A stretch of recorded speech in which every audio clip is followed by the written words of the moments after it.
Hello, howdy, how you doing? This is parts 1 through 5 of my 1000-day series smashed together, but with a couple tweaks and changes.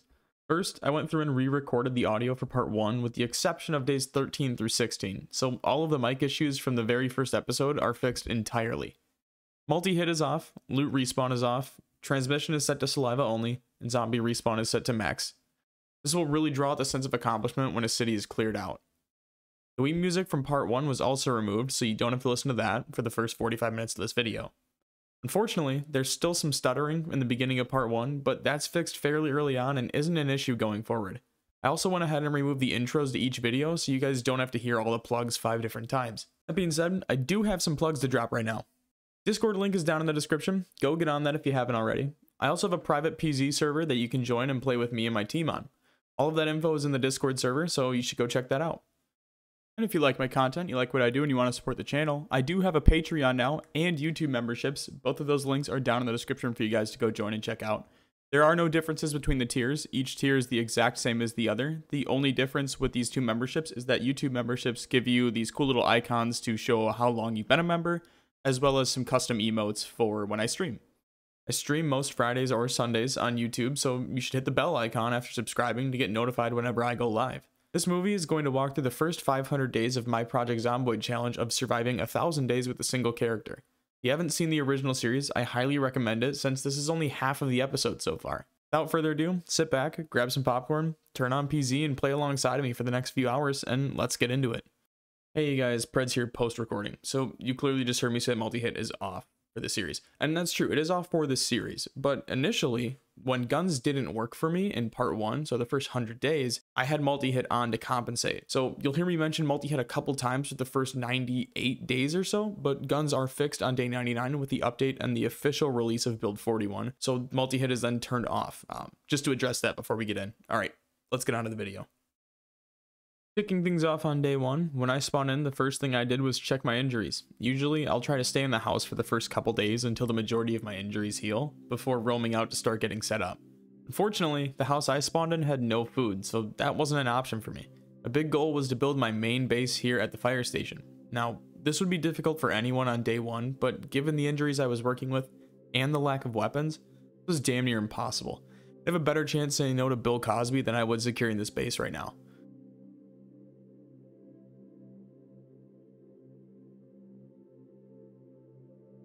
Quickly looted the area and then made my way to the only safe place I could think of, the farmhouse.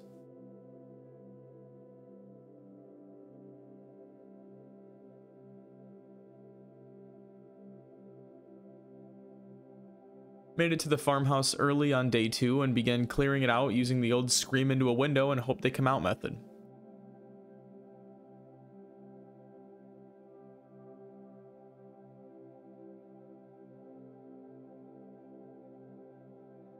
The house was cleared, I went through and dropped all my shit off and went to bed.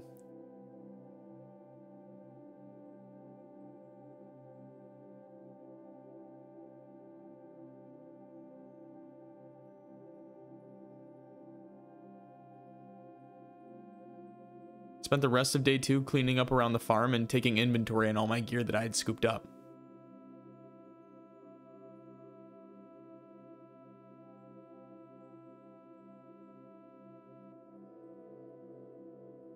Unfortunately, the recording that held days 3 through 6 was corrupted when I was editing, and I wasn't able to recover any of it. From what I remember, nothing crazy happened, and you didn't really miss anything worth mentioning. Spent the majority of day 7 reading and gathering planks to secure my base. Didn't want any zombies breaking in through the windows while I was sleeping and ending my run before it even got started. Day 8 was basically the same. I sat in front of the TV and read while listening to Life and Living to capitalize on as many levels as possible. Day 9 was spent foraging. I needed weapons and the easiest thing I could come by was spears, since there was seemingly an infinite amount to make. Also, on day 9, a nice friendly helicopter decided to fly by and say hello, so I did the only logical thing I could think of and sat in the middle of a fenced-in area waiting for the hordes. Luckily it was quiet, not a single zombie. I needed a little bit of everything. Food, water bottles, medical supplies, the whole 9 yards. Really, whatever I could get my hands on would be beneficial. I also took the time to clear out a lot of zombies in the surrounding areas since I had the time and it would only help me in the long run.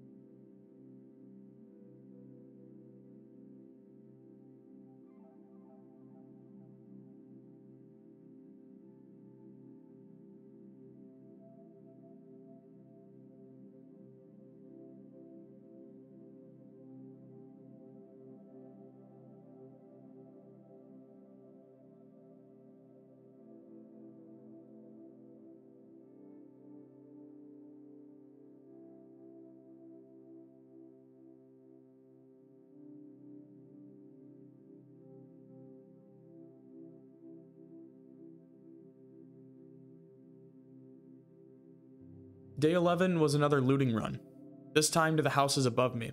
Still looking for the same things, but with a lot less of a panic to them.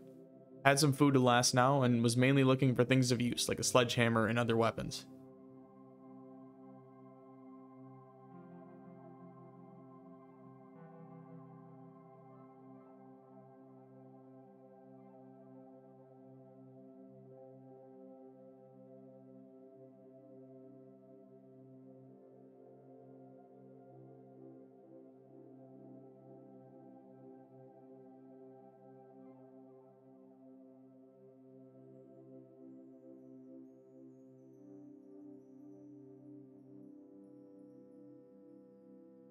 On day 12, I made my way up to the town north of me. There's a library I wanted to go to for obvious reasons, and a police station with guns and ammo, and a gas station. Hopefully with some gas cans that I could use for my generator and cars. Luck was on my side today, and I managed to find a van with the keys in the glove box, but the horde got to me before I could do anything with it.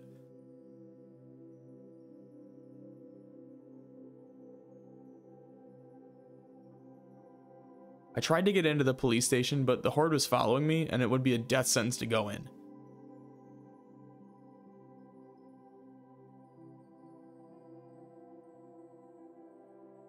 I was able to get to the hardware store where I found a couple tactical axes, which would come in handy later.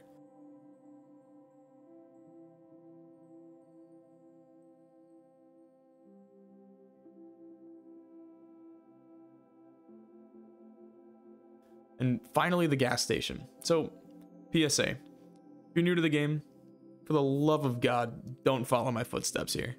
I tried way too hard to get a meaningless gas can here and almost died so many times, it really wasn't worth it.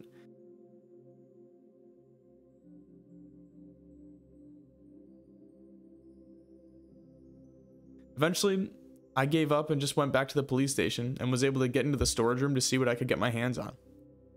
So, after that whole fiasco, day 13 looks like a fucking breeze. I spent the entire day reading books. And when I mean the entire day, I mean from the moment my character woke up until I think it's like 10 p.m., I read books. You know, really high quality content, really exactly what you guys are looking for. Just a book reading montage for all of you PZ lovers out here. All right, day 14. Another looting run, but with a mix because I ended up breaking like 30 something spears fighting a bunch of zombies. And I'm gonna let you guys watch that because, you know, peak content. But because you're making me suffer through making this fucking video, everything's gonna be at 2x speed, and I'm gonna add that guy that goes nice after every single cut, and it's gonna be cut really poorly because fuck you.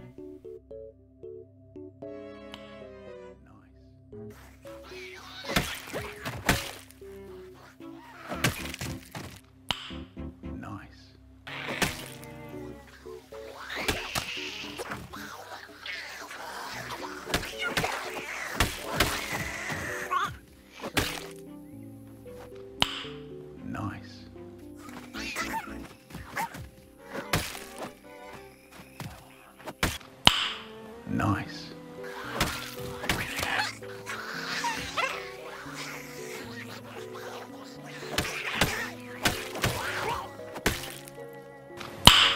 Nice. Day 15 was the exciting shit that you guys have all been waiting for. I spent the entire day foraging. I know, it's the most exciting thing in the game. Quick F in the chat for old foraging system. But yeah, I basically spent all of day 15 foraging to replace all of the spears that I broke on day 14. So here you go, more wholesome content for you. Also, if you hadn't noticed by now, the ticker in the bottom that shows the days keeps changing because I'm an idiot and I kept changing it when I was editing this video.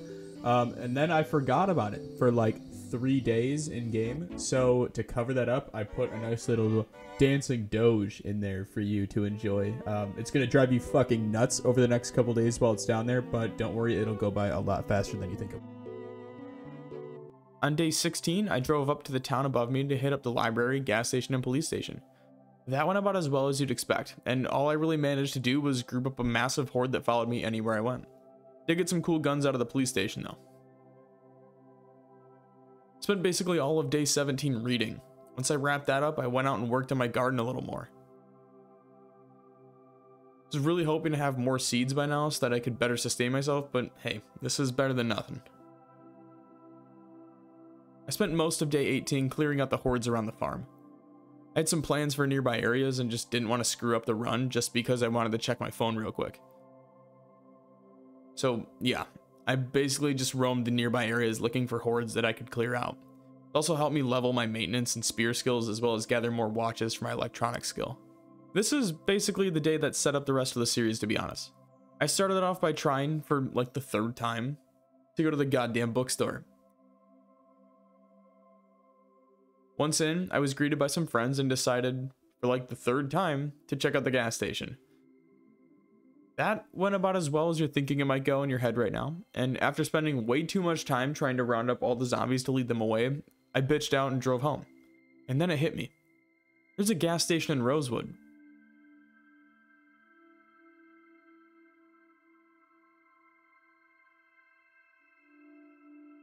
I hopped out of my car with the intention of fueling up and getting out, completely forgetting that I just drove a damn UPS truck through a massive horde.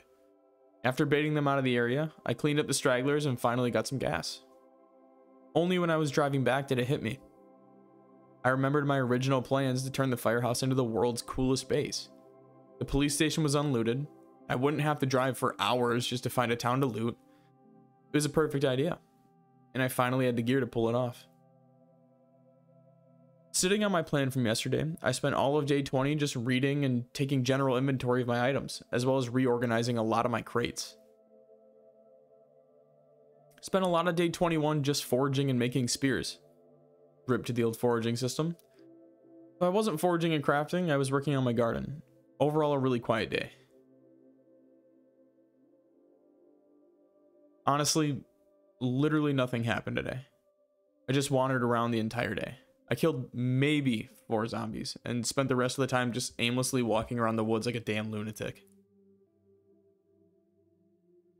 Day 23 was another looting run, just trying to clean out some more surrounding houses. It wasn't really needed, but I figured it had been a couple days since the last one and it never hurts to stock up on some extra gear. Day 24 consisted of more foraging. If you're noticing a trend here, fuck you, I like spears.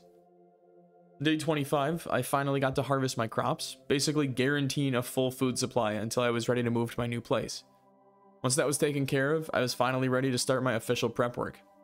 I was going to need a shit ton of planks if I wanted to turn the firehouse into a fully operational base, so I got to work.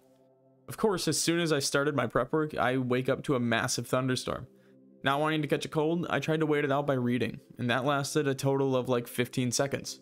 It's not like I got 974 more days to get my shit together or anything like that. Day 27 was more rain, and a shit ton of gardening. Words aren't really going to do it justice, so here's a mini montage of me planting random vegetables.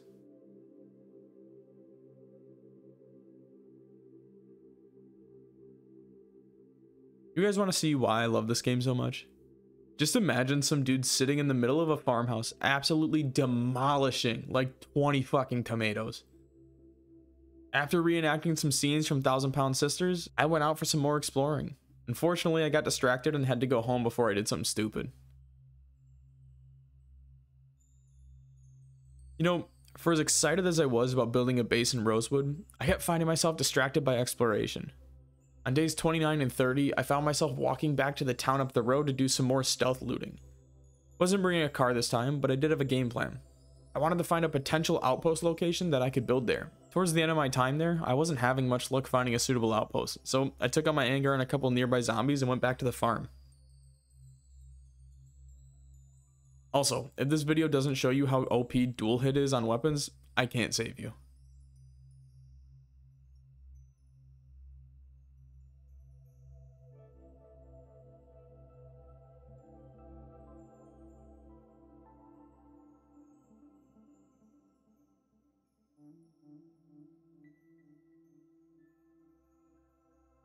It was finally time. My bags were packed.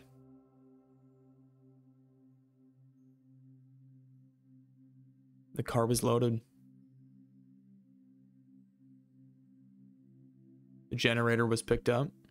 I was ready for Rosewood. Now, obviously, I had way too much gear to bring over there in one trip, but the mission was simple. Step 1, get to the firehouse. Step 2, secure and quickly fortify the base.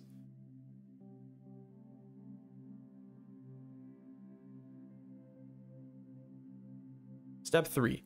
Make several trips back and forth from the farmhouse to get the rest of my gear, and I mean there were a lot of trips. Step 4. Profit. Right? Well, it should have been, but this game hates me.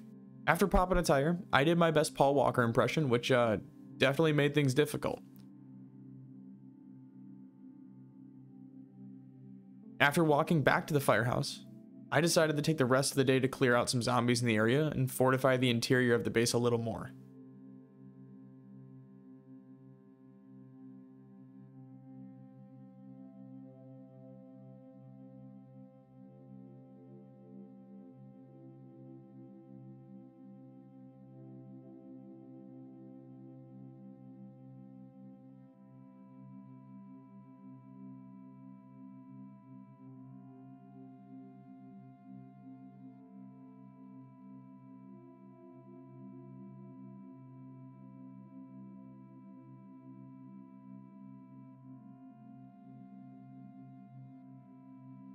Day 33 started with a bang. After I cleared out the zombies that had broken in throughout the night, I began making my way back to my car to loot what I had left in it. This is a lot more difficult than it seemed since I had no fitness and hit exertion extremely easily. Now, to be fair, I really didn't need all the planks. I'd be fine with the trees surrounding the firehouse as long as my axes didn't all break first. All I really needed was the gas cans for the generator. After getting back, I spent the rest of the day clearing out more of the zombies that had wandered over, finding a key on one of their bodies, and successfully starting the truck outside the base. Day 34 was much of the same. More zombies were practically walking into the base through the broken window and door. Once they were taken care of, I spent the majority of the day just cleaning up around the base.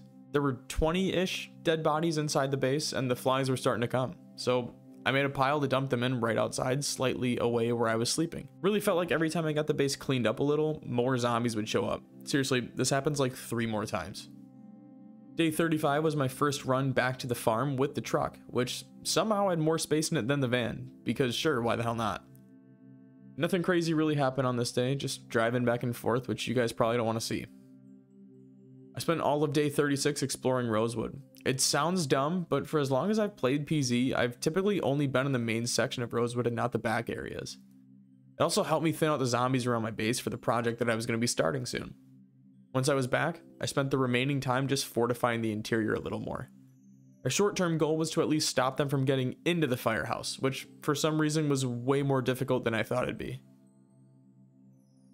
Day 37 was another farmhouse run. Again, nothing too special or crazy here, just same old, same old.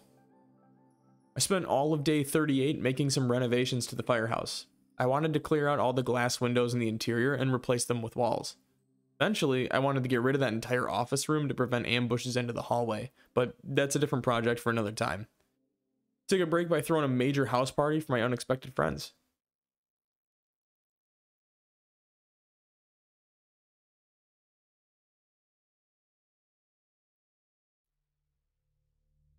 After they'd all passed out, it was back to work sealing up the side room and re-barricading the window before kicking my friends out. Overall, I had a big feeling of accomplishment, having practically completely fortified the interior of the firehouse given all that had happened over the last week or so. This was one of my last runs to the farmhouse, at least for this video. These farmhouse runs are generally really quiet since that's considered a generally safe base, and all I have to worry about is not popping another tire and spearing a light pole again. I spent day 40 organizing all my shit that I brought with me. Made a bunch of crates in different rooms and split them up with what items I thought would group together best. And guys, I had a fuck ton. I had one for farming, clothes, medical supplies, carpentry, one for guns, one for ammo. I went a little overboard with it, but I mean, I had the space, so why not, right? After getting bored with that, I tried heading over to the police station, and that went about as well as you'd expect it to go. We'll put that on the to-do list for later. On day 41, I woke up to some more unexpected friends at my front door, which meant that they'd already gotten through my defenses downstairs. After clearing out the area, I began my final farmhouse run. I had a bunch of guns and ammo stored up there that I was going to need for Rosewood. On my way back to the base, I stopped by and looted the 2 warehouses on the main road, which gave me a ton of shotgun shells and some more nails. If you're not catching on to the trend by this point, day 42 consisted of cleaning out all the bodies I'd let sit on my base the last few days, as well as general repairs on all the broken doors and windows.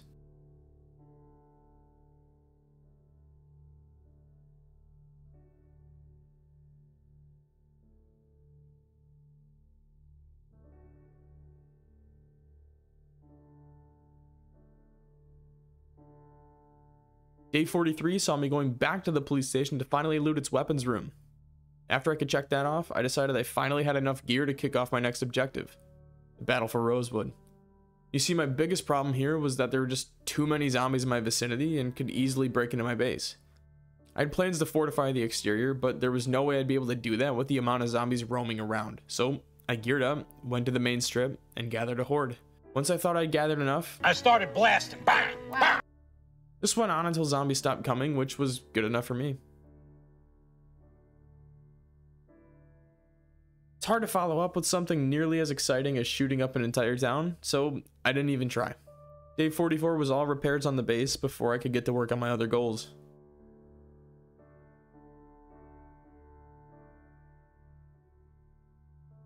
Day 45 was the beginning of what was about to be the largest project I'd ever tried. I needed to fortify the exterior of the firehouse. Zombies were getting in way too easily, and that was putting me in danger literally every time I went to sleep. The plan was pretty simple. I was going to fence the perimeter that wasn't already fenced in. Mainly just the front of the firehouse. The only problem with that is that you need a shit ton of planks, which I didn't have, but I did have a bunch of axes and an endless supply of trees, which would have to do. I spent the next few days just cutting down trees, sawing logs, and bringing them back to the firehouse. On day 47, I started building out the exterior fencing of the far end of the base. I wrapped this up on day 48 and was ready to start gathering material for the crates. I spent days 49 through 52 working on adding the crates to the wall, and then spent day 53, 54, and 55 adding the interior fencing.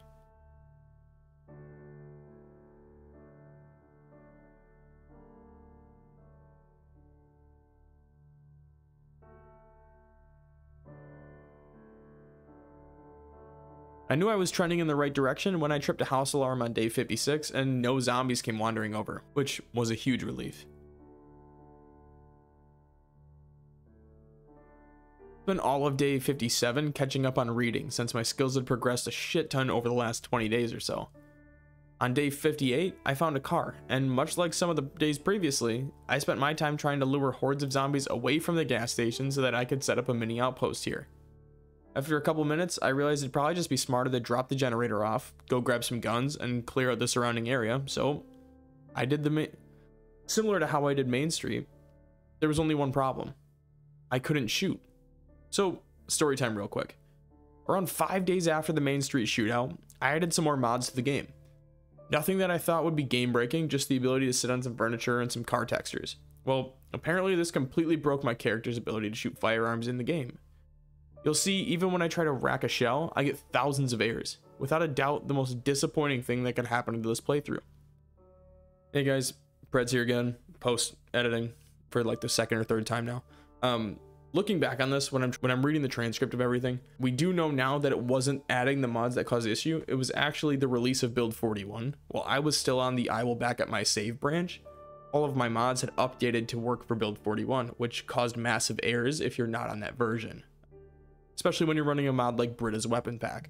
So that's the explanation for it. This is fixed on day 99 when I update to build 41 official.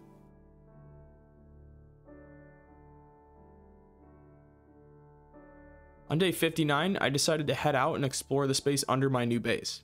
I'd covered a lot of land above me and to the left, but there was still a shit ton of exploring to do.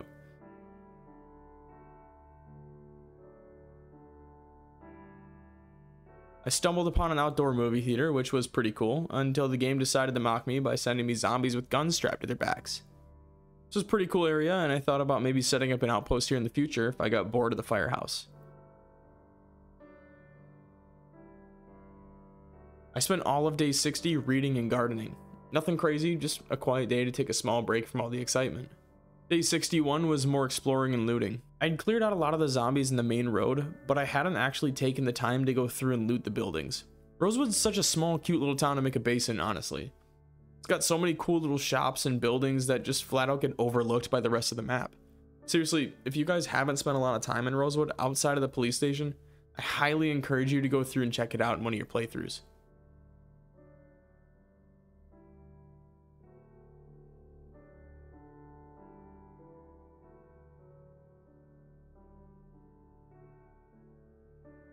I spent the majority of day 62 just decorating the base a little bit more. When I wasn't doing that, I was watering my crops. I know you can set them up better so that diseases don't transfer, but I just like the look of them all neatly laid out by crop. On day 63, I went out for some more exploring and figured I'd check out the courthouse. This was another building I'd never been in before, and it was super cool once I was inside. It's got 2 levels filled with offices, courtrooms, kitchens, really just a little bit of everything. Another good location for an armory or something potentially in the future. I spent day 64 harvesting all my crops and giving you a sneak peek at all my skill levels. Another quiet day to focus on more boring things. Day 65 brought more exploring. I wanted to check out the church in Rosewood and see if it had anything cool hidden in it. Despite having a bunch of rooms to explore, there wasn't anything super cool that I found. There were a couple funny moments of zombies throwing themselves through the window at me, but other than that, pretty uneventful. Day 66 brought a new project for me. Despite finding and looting 2 bookstores, I was still missing the cage trap recipes. Knowing I was going to need some source of meat for the winter, I remembered there's a small pond on the outskirts of Rosewood and about a 30-minute drive from the firehouse. I made my way over on a recon mission to scout out where I could build an outpost. Brought some tools with me to get started, but it would definitely need to be cleared out before I could start building. I decided to build right off the pond so that I could build a platform onto it for fishing. After a couple back and forth runs, I finally had the framing built for the cabin and could start working on boxing myself in.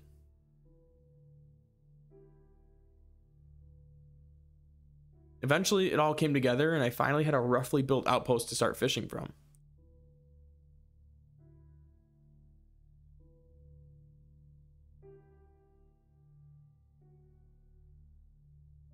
I spent day 67 working on the fishing outpost a little more, adding more walls and building a platform that I could fish on that would hopefully keep the zombies away from the walls a little bit better. Day 68 was my first time putting the fishing outpost into action. I spent the majority of the day spearfishing off of the platform that I built. Obviously, fishing at level 1 sucks already. When you add only using a spear, you'd have better luck teaching Helen Keller to see properly than for me to catch anything. On day 69, Nice. I finally sacked up and disassembled all of my radios and watches that I collected. It was super satisfying to me, and at the same time super depressing watching me get less than 2 levels out of it.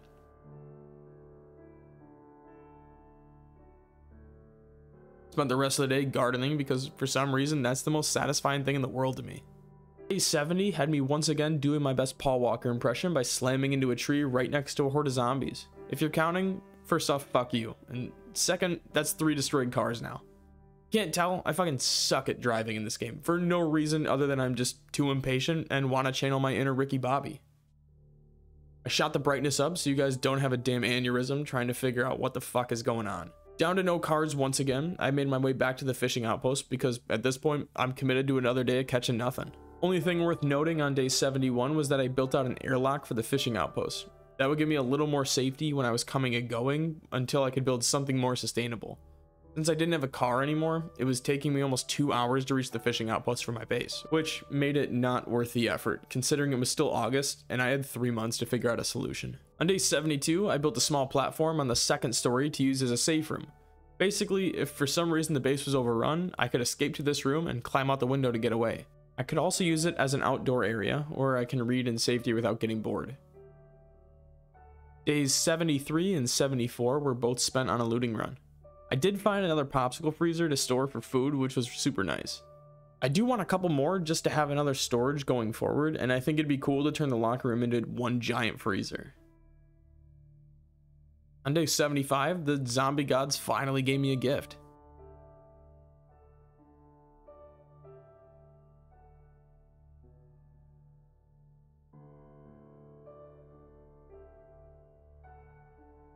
Car number 4. Let's see how quickly I can fuck this thing up. Good thing I had more than enough gas at the base to fill the tank.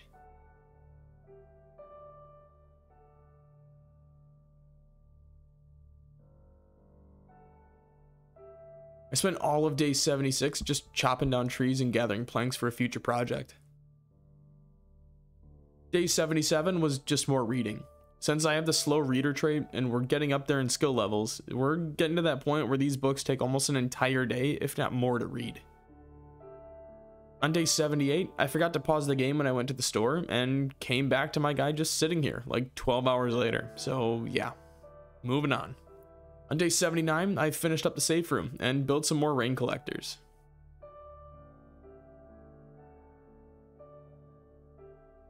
I spent all of day 80 doing some gardening and meal prepping.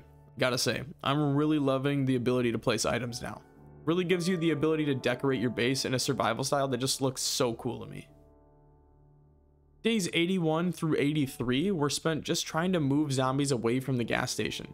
I tried to pull all the remaining zombies around the gas station and drive them out into the void. Fortunately, it didn't work at all, and I just ended up rounding up a horde in front of the gas station. Went back on day 82 and pulled them out onto the highway before spinning around and finally getting to the gas station again.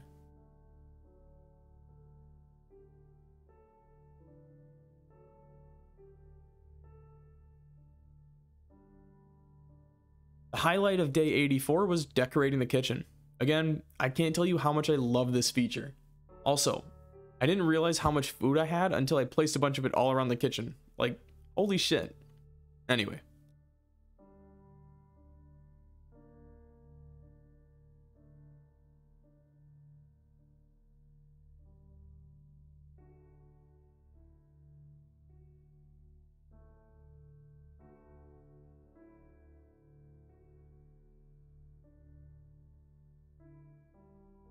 On day 85, I decided to build some fences around my gardens.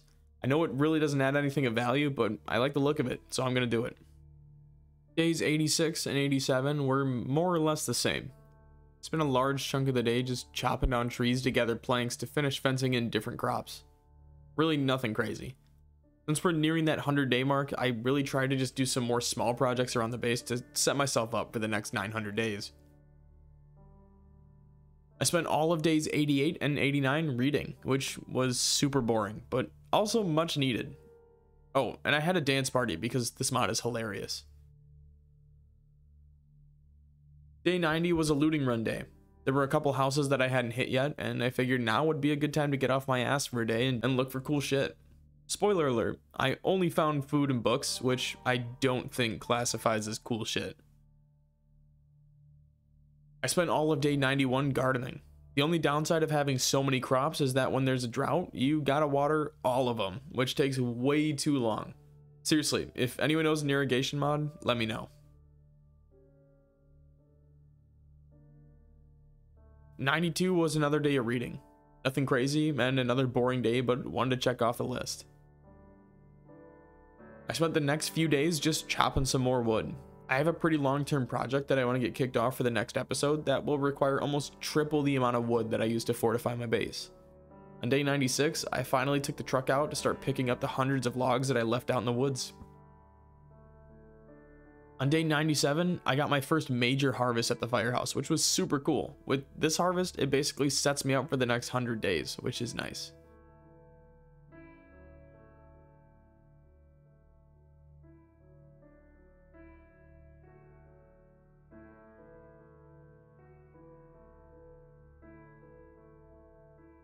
Spent all of day 98 cutting all the logs that I had spent the last day transporting back to the base. On day 99, I had a revelation that is going to change the entire series. Again. So, day 99 was my first day on the full release of Build 41, which includes Louisville. Since it was a full update and I had to fully reload my save file, I figured I'd try something out for shits and giggles. And guys, it fucking worked. Somehow, the full release fixed the gun errors that I was running into. Out of joy, I let out my first desk pop. I did my first desk pop! And started moving my arsenal back into the lounge. After that, I figured it was only fair to turn off multi-hit for melee weapons, so I installed a mod to take care of that live and on camera for you all.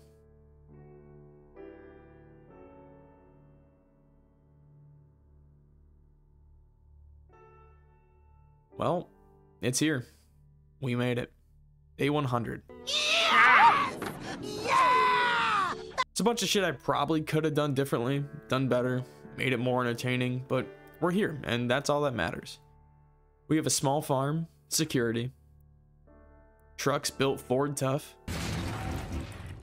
We had a stocked kitchen, weapons, and after 40 days, we finally had guns again.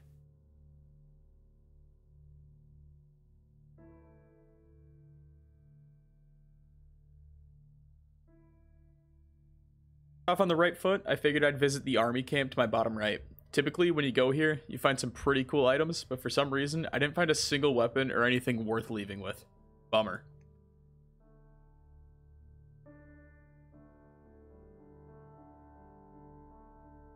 I spent days 102 and 103 just clearing out the warehouses down the road from me. Spent all of my first day there just clearing out the zombies in the area, which was a nice pickup since I hadn't really had any real gunplay in like 60 days.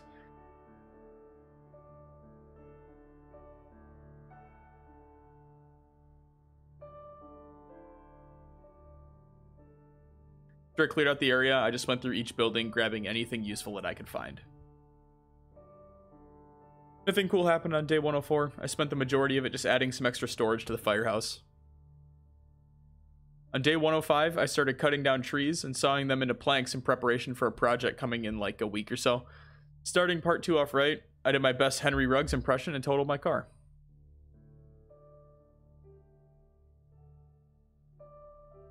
I used some of the materials from the previous day to work on securing the fishing outpost a little more, but other than that, nothing exciting happened. Spent basically the entirety of day 107 taking inventory on my weapons and the types of ammo that I had to work with. Remember, it's been about 60 days since I've really gone through all of this. Now that I had guns again, I wanted to try something that usually takes a small team and several days to accomplish. On day 108, I geared up and drove out to the prison. After 250 bullets, I realized that guns that use the 22 LR rounds f***ing blow. And I refused to use anything with that ammo type for the rest of the playthrough. Like, absolutely hot garbage. After that, I spent the next 2 days thinning out the horde just to get inside the prison. At one point, I thought I fucked up big time when I got grabbed by a zombie. But luckily, I got away. On day 111, I finally got into the prison. I've never been inside here before, so as a change of pace, I decided to take a stealth approach and work on my short blades a little bit. Spent most of the day just exploring the prison and clearing out some of the rooms. This is a super cool place, and I definitely wanted to come back and explore a little more once I had the better skills. On the morning of day 112, while trying to kill a down zombie, I accidentally fat-fingered my gun and scared the absolute shit out of myself. After that, I recovered, finally located the armory, looted it, and had some really cool guns and ammo. Now, guys, we need to have a little talk. There's been some concern over how easy suppressors would make the playthrough, so, to make it clear, I won't be using a suppressor on any gun for the remainder of the series. Haven't used one yet, and this is the first time I found one, but to make it clear, no suppressors, we're not going that route. Today was a big deal, because I was starting the most intensive project that I'd ever tried on PZ. Not the most difficult, but definitely required the most resources. That's right, we're starting it off like this. Buckle up, we're building a highway. Days 114 through 125 were spent literally building the framing for one side of the walkway. You heard it right, just the framing. And you might be thinking, Pruds, why not just build the highway and then frame it after? And to that I say, that's a good point. I really wish I would have thought of that before wasting 10 days on this shit. I'm sure some of you are dying to hear this for the third time in under 30 days. On day 116, Jesus took the fucking wheel and slammed me into a tree. I wrapped up the framing on one side on day 125. And on day 126, immediately started working on the actual highway. The thing that sucked the most about this was that I had chose tables, because it looked pretty. Aww. I didn't think 5 planks per table sounded like a lot, until I spent the next 2 weeks doing nothing but building fucking tables. And you might be asking yourself, is any of this even worth it for a fishing hut? Absolutely fucking not. I finished building the tables on day 140. And on day 141, it was time for the first live test. It had worked when I was building it in segments, but now would be the first time doing the full highway. A complete failure. What could have caused this? Was it my fault? Was it a PZ glitch? Was I gonna have to strip to fucking survive? My life was spiraling out of control. Looks like Stan's dad's been hitting the bottle again.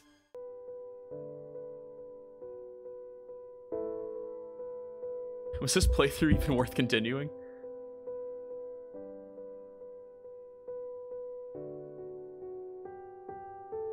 Wait a minute. It couldn't be that simple, could it?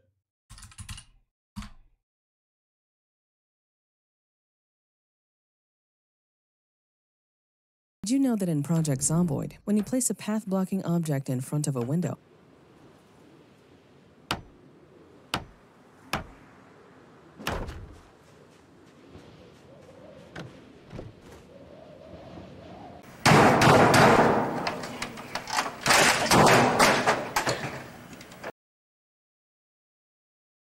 On day 143, I hit up the army camp off the main highway to Dixie.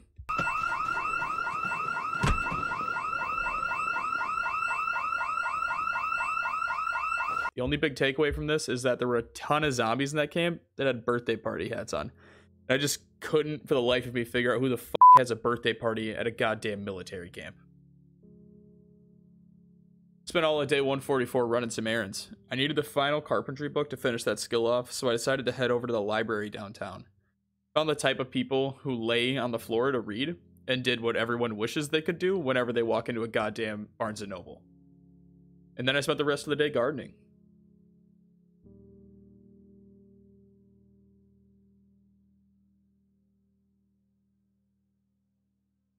Only thing worth noting for day 145 was that I went back to the bookstore to look for the final farming book. It was literally the only book they didn't have. So that was cool. Day 146 was raining too much and it was too cold to really do anything without risking catching a cold. So I decided to just catch up on the skill books, even though I really wanted to avoid doing something like this for this part 2.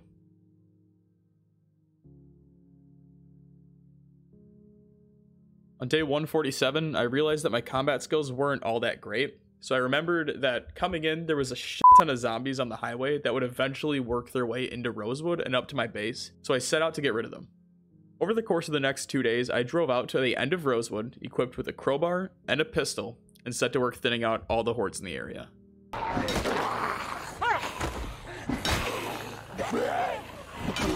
After sitting on the highway project for a couple days, I decided to go back to it to figure out what the solution could be. Now guys, I need to give a huge shout out to one of my Discord mods who goes by Super Soldier for helping me figure this whole predicament out.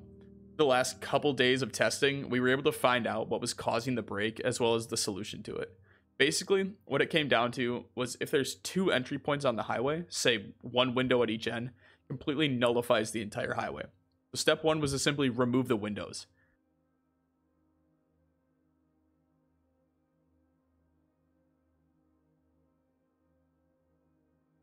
After testing again, we found that there seems to be a limit on how many objects you can climb over in one sitting. By adding breaks every 50 tables or so, you can actually use the full highway at full capacity as long as you hit E every time you guy drops, so that you can climb through the next window. So, thank you Super Soldier. If you're watching this and you're in my Discord, feel free to shoot him a message because he practically saved the entire build. On day 153, I finally built and placed rabbit traps out in the woods for another meat source. Being the Giga Chad that I am, I was about to enter the most intense workout regimen of my entire life, consisting of nothing but meat, rice, and potatoes for the entire winter months. I mean, guys, it is bulk season after all.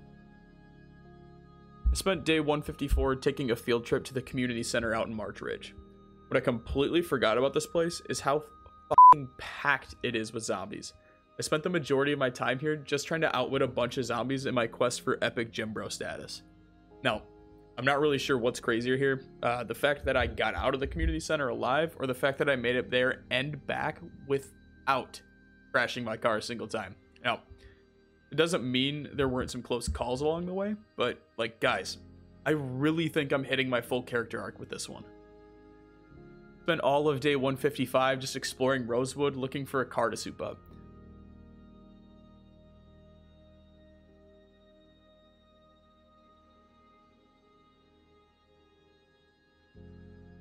Found a couple potential hits, but I needed to grind my mechanic skill to unlock hot wiring.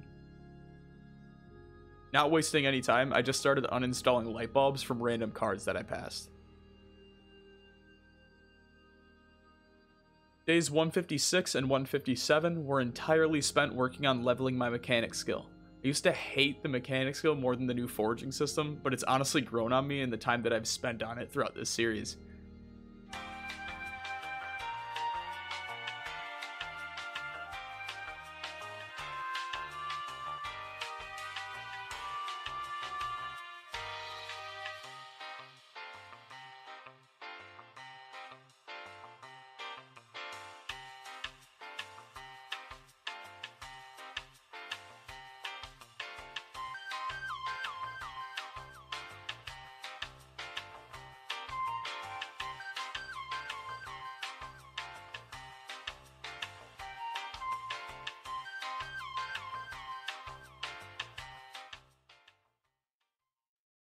After I burned through all my light bulbs, I just started to target my old wrecked cars to completely scrap them. Once I found an old wreck, I decided to decorate it to match the great city of Detroit. It's beautiful. On days 158 and 159, I did some more exploring and actually found 2 cars. First had some decent storage, and I could use it to haul gear to and from bases. The second car was the police cruiser that I actually hopped into back in part 1, but I'd completely forgotten about until today. I brought them both back to the base and spent the rest of day 158 working on making the police cruiser as strong as possible. On day 160, I went over to the school in Rosewood to do some more exploring, which led to some pretty interesting discoveries. After dipping out from there, I went back to check my rabbit traps and discovered that I was f***ing Jesus. Oh my god. Oh my god, he on X Games mode. I spent all of day 161 cleaning up around the base and clearing out zombies in nearby areas.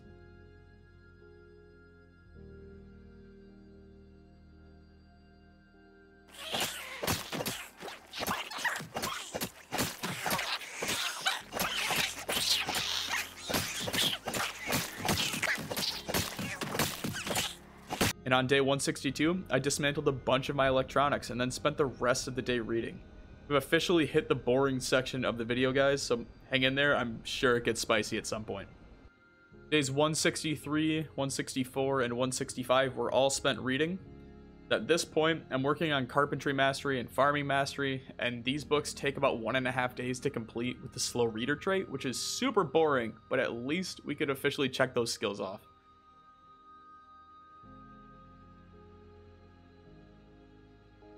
Once I wrapped all of that up on day 164, I spent the rest of that day just upgrading the police cruiser some more.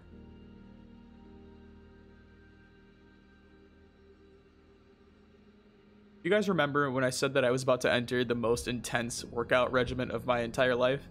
That lasted about a day before I got sick on day 167. I probably should have seen this coming, considering that it was winter and I was working out in shorts and a t-shirt, but Gym Bro's got a gym bro. Luckily, the cold only lasted a day, which was super fortunate for me. Basically, my goal here was to level fitness, strength, and sprinting by 1 point each. Sounds easy, but it's practically impossible to do short term since they're meant to be passive skills that are leveled over the course of an entire playthrough, not slammed into like a 20-day sentence. Oh, I also wrapped up my gardening, hauling in over 500 potatoes and 1,200 seeds in the final harvest, leaving me with like 20 XP until I hit level 10, which was the biggest fuck you I've ever gotten in this game. Spent the next week on my gym grind. I was doing curls for the girls, meal prepping, and even drinking protein shakes. This is cum! On day 176, I finally leveled up my strength and turned my focus to jogging. I believe it's jogging or yogging. It might be a soft J. I also had some new friends try to join the DIY Planet Fitness and had to put a stop to it before they stole the rest of my pre-workout.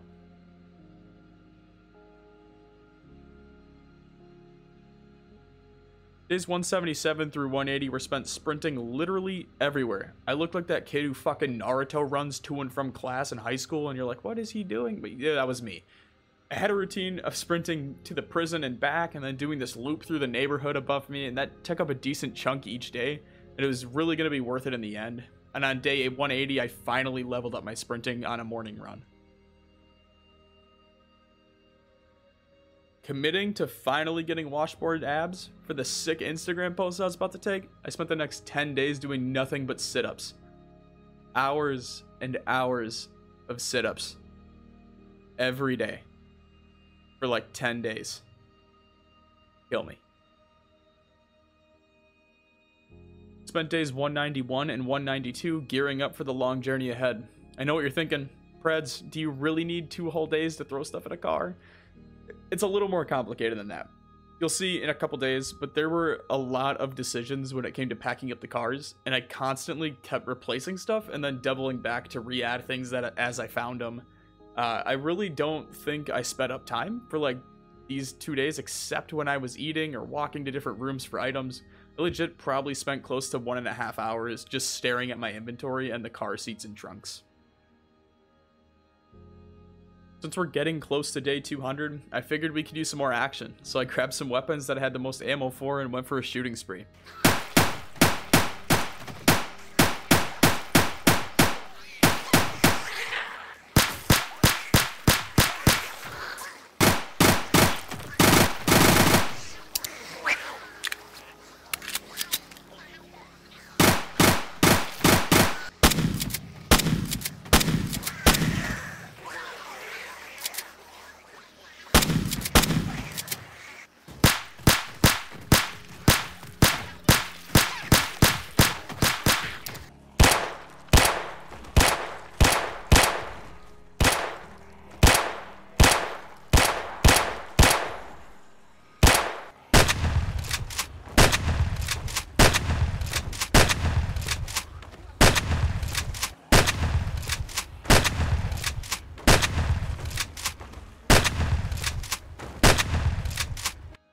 It's actually turned out to be a great idea since I found a really nice car that had a ton more space than the police cruiser.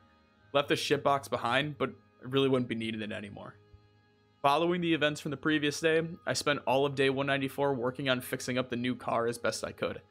I actually even went back to my OG car from part 1 to grab some spare parts, which I thought was kind of funny and definitely fitting.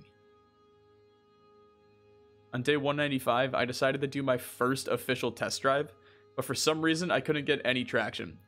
Thinking it was the weight for both vehicles, I actually started removing non-essential items such as planks, and it took me way too long to realize that the tire that kept falling off had no air in it. So once I figured that out, I just went through and fully inflated all the tires on both of the cars.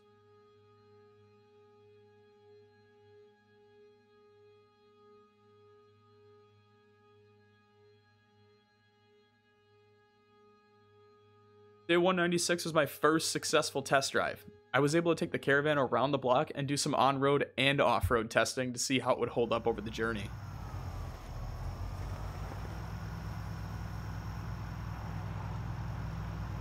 On day 197, I woke up to a broken front door. After living here for more than 150 days, the firehouse had officially been breached. This actually almost ended my run. At around 9 a.m., a zombie snuck up on me and almost bit me. I jumped so hard, I literally threw my mouse across my desk. Good times, guys. Good times. Spent days 198 and 199 cleaning up around the firehouse.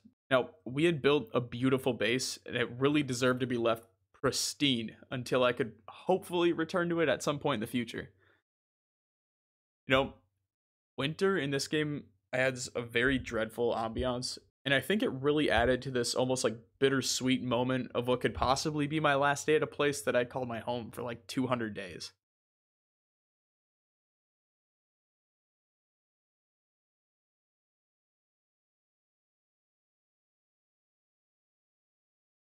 This was my first time securing a place like this, and it certainly was an experience I would never forget.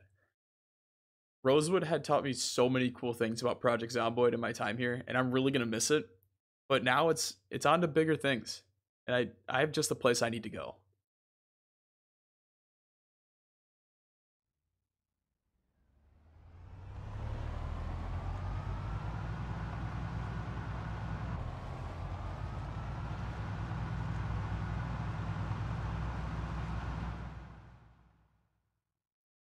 Alright, ladies and gentlemen, you know what time it is. I left you on sort of a cliffhanger last time, and I've been most excited for part 3 since I finished part 1 of the series. As you can see, it's a bit of a long one, so grab some popcorn, maybe a soda, hell man, throw on some Project Zomboid on another monitor, and let's get into it. Now, it wouldn't be a series entry if something didn't go horribly wrong right off the jump. When I initially recorded this, I noticed that my first 2 recording segments covering days 201 through 215 were completely inaccessible. When I went back and tried to watch them, I discovered both files had been corrupted. Pretty devastated by this because I honestly believe that days 201 through 216 have more action and drama in them than the entirety of part 2. So I'll do my best to catch you up on everything that happened, but I just don't think it's the same when you can't really see the chaos that unfolded. Days 201 and 202 were spent driving to my target destination. I had a really long way to go, and I really wasn't moving fast at all. There's a couple roadblocks with abandoned cars that I had to work through, which only made it more difficult to navigate, and eventually I just decided to carve my own path by hopping out of the car and cutting down a bunch of trees to make the route around the wreckage. Wasn't super exciting stuff, but there were a couple moments when I was leading a horde off into the woods and then I get grabbed a couple times and really thought the run was going to end before I could even get to the good stuff, so luckily I'm here. On day 203, I finally arrived at Louisville, a destination that I would call home for at least the remainder of this video. Now, I've never been to Louisville before in any playthrough, and I tried my best to avoid all of the content involving Louisville so that I could get the full experience here. So for the majority of this series, you're going to get to see my first experiences with the city. On day 204, while driving to my new potential base, my car was overrun and I had to abandon my caravan, leaving me to aimlessly wander through the streets of Louisville. I wasn't overly concerned about this though. I had something like 30 boxes of 5.56 rounds, 5 boxes of 12 gauge shells, and almost 50 boxes of 9x19 rounds. But it became apparent pretty quickly that I was in way over my head. I had this plan where I was going to stroll on in, hit the ground, and start winging off shots until the zombies just stopped coming to me. I mean, I knew Louisville was massive, but like, holy shit, I was not prepared at all to take on just the sheer amount of zombies that came to me. Now, this is where not having footage can be a bit of a hindrance here. So, let me give you perspective here. There are scenes where I was dipping into alleyways, running through buildings. At one point, I hit a dead end and ran through like 15 zombies before falling and almost getting piled on before narrowly escaping. Easily one of the most intense Project Zomboid experiences I've ever had in this game. And unfortunately, we don't have the footage to show it. Eventually, I ended up dipping out and finding safety in an apartment complex bedroom where I could hear the zombies breaking their way through what sounded like every single door in the building. After waiting almost an entire in-game day in the apartment bedroom, I made my way back to my vehicle where I dispatched a few zombies that had hung around, and after recovering my vehicle, I was able to make my way over to the mall parking lot where I could finally get started on something that would make the prison experience seem like walking into the lobby of a Spiffos restaurant. Spent the rest of the day just baiting zombies into the parking lot and clearing them out in waves. Again, a really cool action sequence that I'm kicking myself over not having footage for. At the end of the day, I still managed to find a storage room in the back of a shop across the street from the mall and barricaded the door with a chair before falling asleep. Days 206 through 209 were spent doing more of the same. I would wake up, eat, and go into the small parking lot or lobby where I'd spend the next 16 hours every day just clearing out the zombies. I got super lucky and found one with a katana lodged in its chest, which made the close quarter engagements much easier, but again, screenshots just don't do it justice. On day 209, it was obvious that I completely underestimated the amount of zombies I'd run into at the mall, as I was running dangerously low on ammo. Down to just a few boxes of 5.56, I was going to need another solution, but one that also didn't risk just burning down the entire mall with a poorly aimed Molotov. Day 210, needing a break from the mall, I found myself exploring some of the neighboring suburbs below me. Still not fully grasping the size of Louisville, I found myself completely exhausted and taking refuge in random garages until the morning. On day 211, back at the mall, I finally settled on a spot for my base and set out with a really sketchy plan on how to get it done. So I ran a poll a couple weeks ago and asked what you guys would like to see more of, and it sounds like you all love the base building aspects of this. So I wanted to try something new. Instead of fortifying a location, I wanted to create a base, using items that you can mainly find throughout the entire map. I didn't want another wooden fortress that I just spent 10-15 days just cutting down logs for. So I decided on the biggest resource that I had available to me: cars and junk from the mall. On day 212, inside the mall, I found a store selling TVs. And being the dumbass that I am and not realizing that TVs aren't the ultimate zombie defense anymore, I spent the next 2 days just moving sets of 4 TVs at a time to build a perimeter for the exterior of my base. I don't want to ruin too much of what it will look like or my plans for it, so I'll just say the next 4 days or so were spent either formulating ideas for the base, moving objects, mainly cars, into various positions to see what worked best, and then clearing out different wings of the mall. Finally, we get to day 217, where you guys can see a little bit of what's going on here. So on day 217, I began working on my idea for a new base.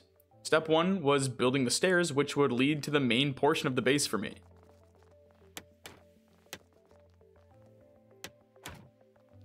On day 218, I got caught off guard while checking my phone and got to meet an excited Reddit mod hanging out by the mall. After teaching him how to shower, I spent the rest of the day just building out the perimeter a little more. I used the same style as the base in Rosewood with the crate fence setup, but again, I really didn't want to rely on just chopping down trees and having that same style. I really wanted to do something different and unique for this base. 219 was much the same as the previous day, more time building out the perimeter. One thing I failed to realize was that it's fucking cold in January. After sleeping in my car, I woke up with a nasty cold that put me out of commission for a few days. Spent most of 219 and 220 hiding in my van, blasting the heat and trying to get rid of the cold as quickly as possible. On day 221, I decided it was time to clean up a little bit. I went around the vicinity and gathered up most of the corpses that I could find, and then had a book burning party to celebrate my endeavor so far. On day 222, I completed the crate portion of the wall and almost completely finished the perimeter, which was a really good feeling. Unfortunately, despite this accomplishment, Easy hates me and I found myself ending the day with another nasty cold. Now, I don't know much about how to get over colds other than to stay well fed and to sleep, so if anyone has any suggestions, please leave them in the comments below so that I can get over this, because holy shit, was this annoying to deal with. After that, I spent the next 2 days just trying to get over the cold, which consisted of more sitting in a car with sleeping pills and cereal. Basically every college kid's dream. On day 225, I finished the base walls, and all that was left was to build the airlock so that I could get in and out relatively easily. Fortunately for me, I realized after the fact that I locked my van inside the fence and had to squeeze it through the small tunnel that I made. Looking back, I could have easily just disassembled the framing and moved it out so much easier, but I'm dumb. You are so dumb. You are really dumb. For real. On day 227, I officially finished the perimeter and could turn my focus to the main base with complete safety. After that was wrapped up, I spent the rest of the day doing a quick scavenging run in the mall for some more food.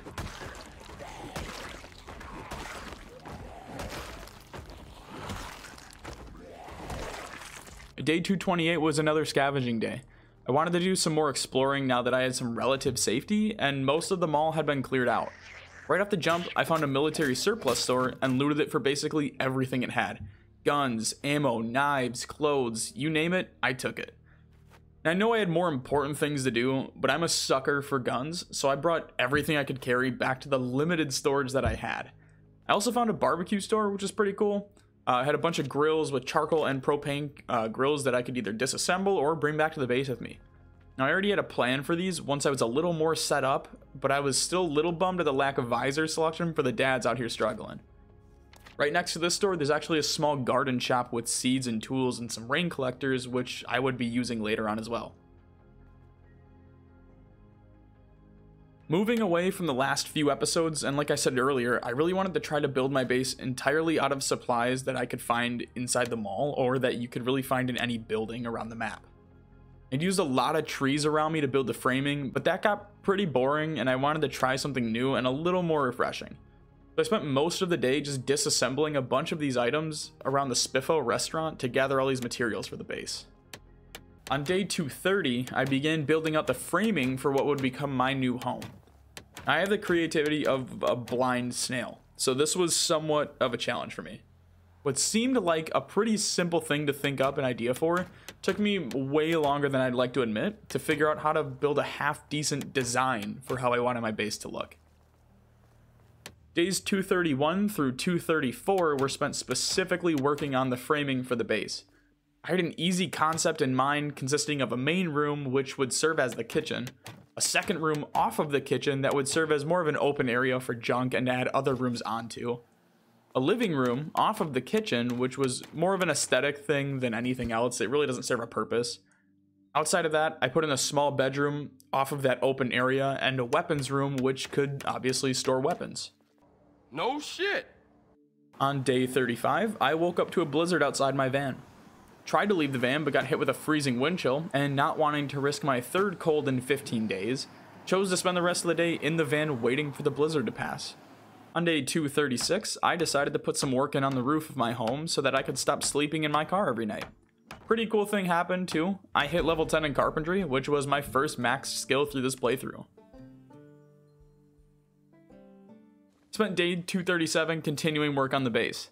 Only thing to note here is I hit critical damage from carrying way over my weight limit and almost killed Bend over. Turns out that carrying 20 plus planks at a single time will literally kill you, so don't do that. Or do it, I couldn't care less.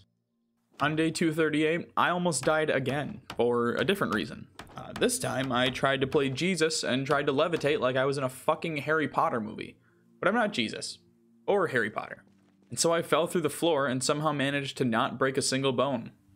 Spent the rest of the day cowering in the van trying to heal back up. The only thing that happened on day 239 was that I ran out of nails. Other than that, it was more of the same. Having never been to Louisville before, I thought to myself, what would the best place be to find a bunch of carpentry items like nails, hammers, all of that junk? If you thought, well, what about the giant half-built building under the mall with all of the frames on the roof and the hundreds of crates littered on the ground throughout the entire building and all that stuff? Congratulations, dumbass. You're as stupid as me. Uh-oh, retard alert! No. Putting nails and all that next to the construction site makes way too much sense. After looting, trying to clear out the area, and taking a shot to the head, I was forced to retreat and try again another day.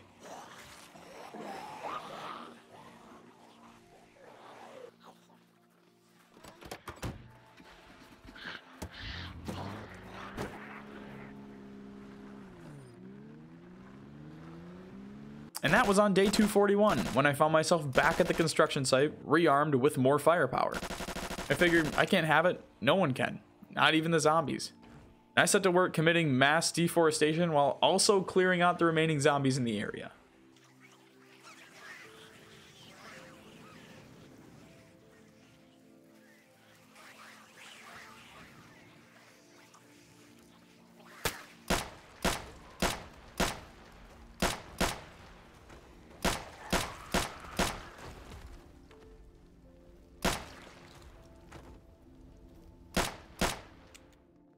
After discovering that I'd been bamboozled by the Indie Stone dev team, I headed back to the mall to disassemble more tables, chairs, and fences to gather the remaining materials that I'd need.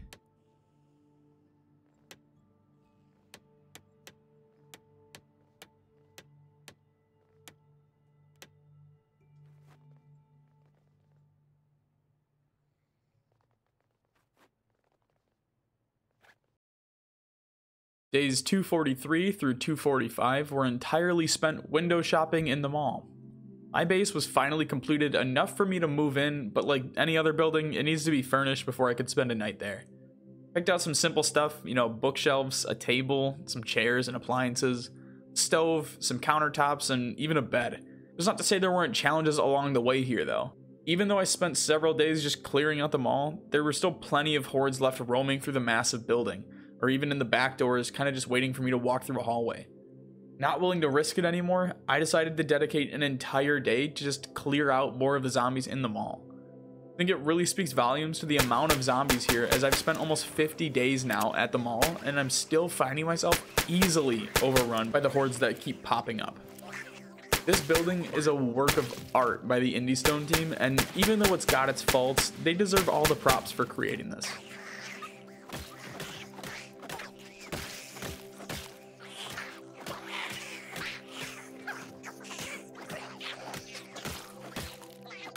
After thinning out the remaining zombies, I was finally able to sleep in my base for the first time. This is a pretty big milestone for me, since it was the first time since coming to Louisville that I got to experience relative safety and sleep in a bed. Day 247 brought more window shopping. I really liked how my base was coming together, but I felt like it needed a little bit more. I added a sink and a china cabinet to my kitchen. Over the next 3 days, I slowly but surely moved all of the shit out of my cars and into the base.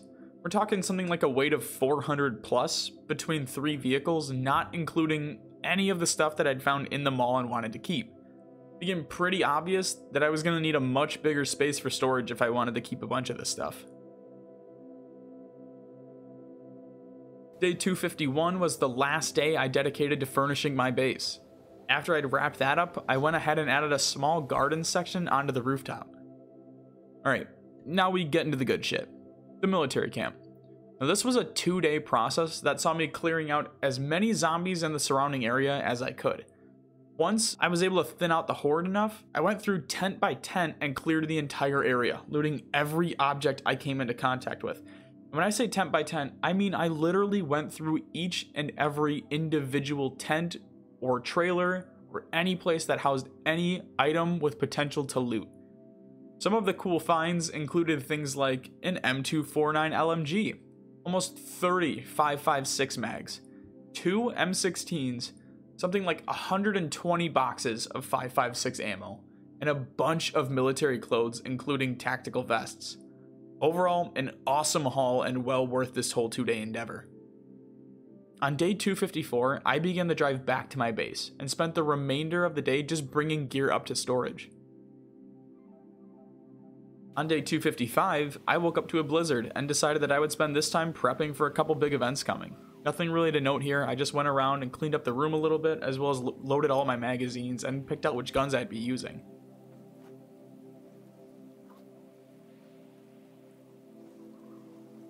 Alright, a quick note here. These next few days are going to feature several clips that I'll let play out for the most part, so that you can see the magnitude of what took place. Due to popular request, I've added some background music for you to enjoy while you watch the show. Day 256 kicked off my master plan, Operation Liberate Louisville. Over the next 5 days, I chose specific sectors near me to clear out in order to drastically reduce the amount of zombies in the area. It had hundreds of boxes of ammo, a ton of guns, and the will of a pissed off redneck. They did your job! They did your job! They did your job! At this point, words aren't going to do it justice, so I'll just let some clips play sped up so that you can see the amount of zombies I burnt through.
After spending the last 5 days just violating the Geneva Convention, I figured it was time to relax a little bit. I spent most of 261 just organizing my house a little bit more. Once I finished up with that, I went ahead and planted a small potato garden. On day 262, I did another looting run in the mall to start gathering some items that I was going to need moving forward. Things like metal sheets, tools, all the fun things. Once I got back, I was finally ready to begin work on my storage room. Base was getting too cramped and I had too much junk that needed the proper place to get crammed into. I spent days 263 and 264 just gathering planks from the surrounding area and building out the storage room. I wanted it to be big enough to fit multiple shelves, but small enough to still look like a normal room in the base. Basically, I didn't want this room to be as big as the rest of the base combined, which it really had the potential to be. Spent the next 5 days going into the mall and gathering shelving for the storage room. I would basically go into the back rooms of stores, take apart the metal shelving units, and then carry them all the way back to the base. When I wasn't doing that, I went back to the military store and grabbed a few gun racks so that I could finally store all the weapons and ammo properly. Side note here, even with all the gun racks, it still wasn't enough to store all of the ammo. After I grabbed as much shelving as I could make fit, I spent the remaining time just organizing it into neat rows.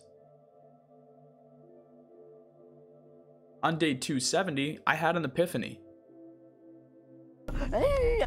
What's an epiphany? How cool would it be to go through and max out all my skills? Now, obviously, it'd be a difficult task and very time consuming to accomplish, considering I had like 26 skills to work through. I'd only maxed one of them after almost 300 days. It was definitely something that I could do if I planned it out right. Now, a lot of these skills would just level in time, like fitness, strength, sneaking, all of that stuff. The only ones I'd really need to work on were the crafting skills like electronics and metalworking.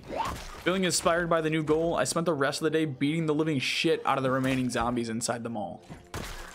On day 271, I figured I should probably go find a popsicle freezer for my crops, similar to how I used them in Rosewood.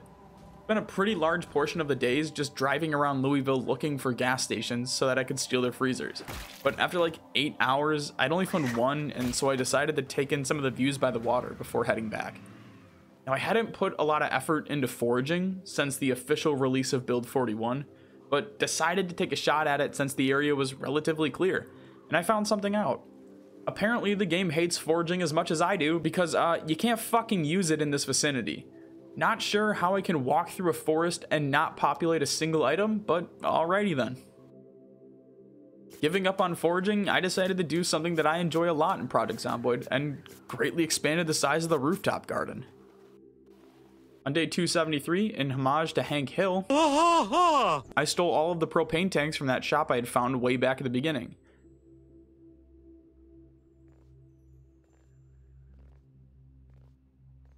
After checking out the surrounding area, I found a shelving unit that I had initially taken apart but had forgotten to bring back to the base, so I took that back and added it to the storage room as well. After hoarding all of the propane in Louisville, I decided to get to work. All of those chairs in the cafeteria right next to my base could be disassembled for metalworking XP, so I took advantage of that until I hit level 2, in which case I went back to the base and pounded out the second metalworking book. By this point, I didn't have the books that I had in Rosewood, as I only brought the next book needed for each skill in order to save some space for more items. So I headed over to the bookstore to retrieve the entire metalworking series, as well as some of the other books that I need in the future. Knowledge. After retrieving those books, I spent the rest of the day just disassembling random stuff around Spiffos to hit metalworking level 3. On day 276, I realized that while I'd been in Louisville, I hadn't really explored any of the POIs in the area. Determined to change that, I hit up one of the churches in the area, as well as the roller rink.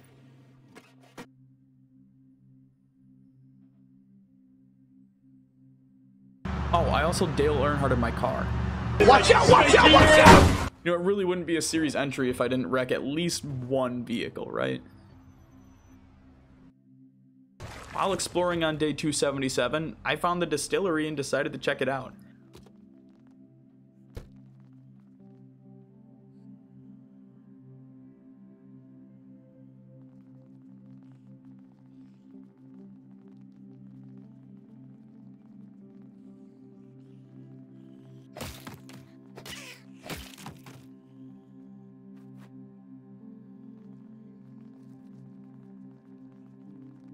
After reaching the rooftop, I took some time to reflect on life and watch the waves crash into the shoreline.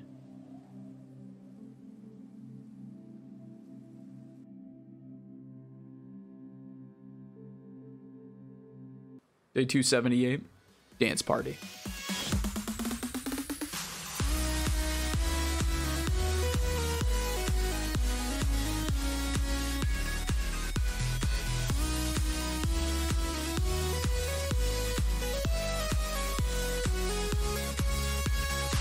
So, in between days 278 and 279, I watched Dawn of the Dead. It's a great movie. Go check it out. Seriously, one of my favorites. You remember the scene where they're on the rooftop and the dude is just popping heads off? Yeah, I wanted to do that. So I went back to the distillery, set up camp on the rooftop, and after doing a quick looting run of the surrounding area, brought a chair back up and got to work.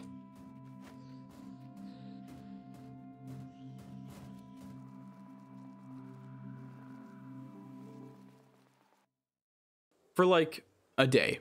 You see, I'm kind of retarded. I completely forgot that zombies can just break down doors. So while I was doing my best impression of that dude on the rooftop, I completely neglected the zombies that were grouping up inside the distillery. Only after several zombies made it to the rooftop did I realize the situation.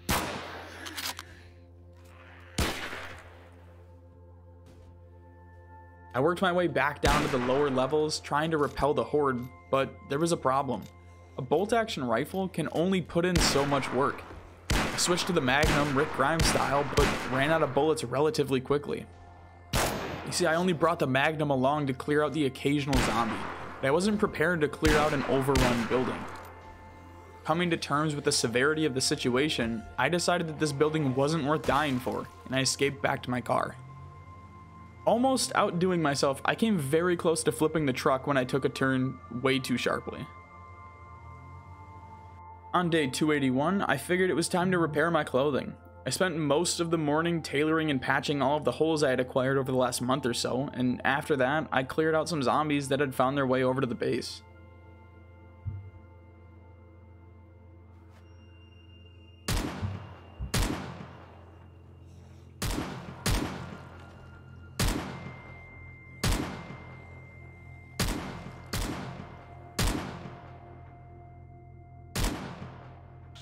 Feeling unsatisfied with Operation Liberate Louisville, I decided to throw some destruction into the mix. Walking out to the void, I was able to build up a rather large horde. Once I gathered enough, I jogged ahead, lit a Molotov, and let it fly. Again, me talking about it won't do it justice, so here's some footage of the event.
After spending the majority of the day creating mass destruction, I realized that the longer I was out here, the more dangerous it became.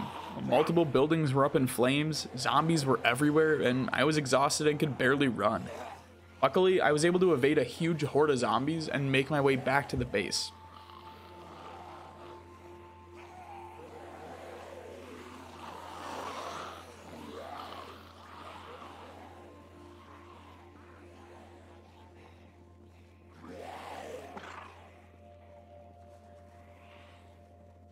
When I hit the mall parking lot, I had a brief moment of appreciation for the work that I was able to accomplish in the area. Sure, there were some small groupings nearby, and I doubt them all would ever be 100% cleared, but I think it's worth appreciating the fact that this is one of, if not the biggest building in the game, and it's practically a ghost town now.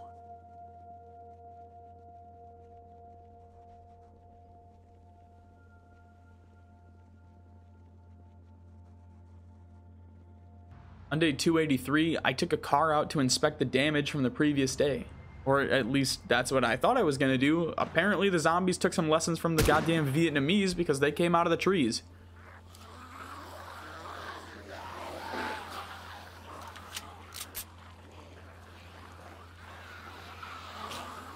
Oh, and a bunch of them were still on fire, which was cool. So I did what any sane person would do. I ran to the church and begged for forgiveness.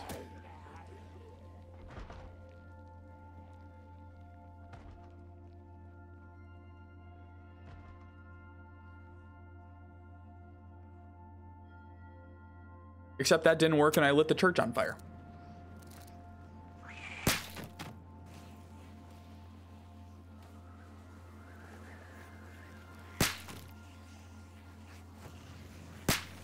Alright, maybe I went a little too crazy with the fire this time. Feels like I'm playing a game of RimWorld with a pyromaniac colonist right now. Giving it a day to burn itself out, I went through and fully organized my weapons room. Completely loaded all the mags to free up some more space, and then it happened. Somehow, an uninvited guest had broken into my house.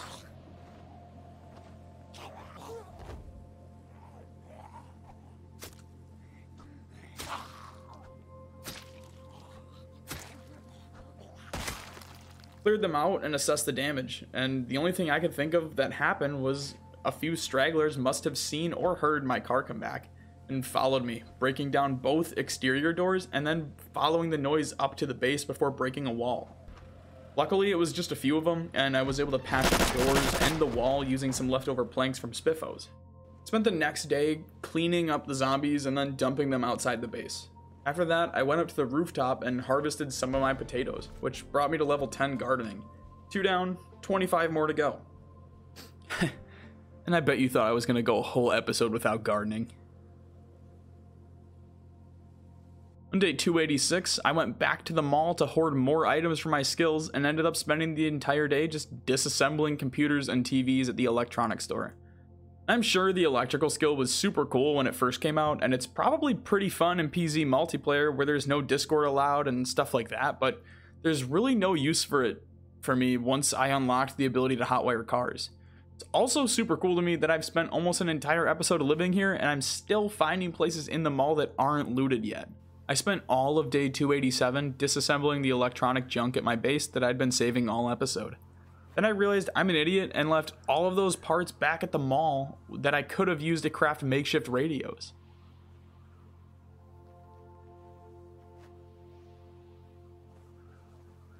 Nothing really happened on day 288. I just spent all day reading the next electronic skilling book.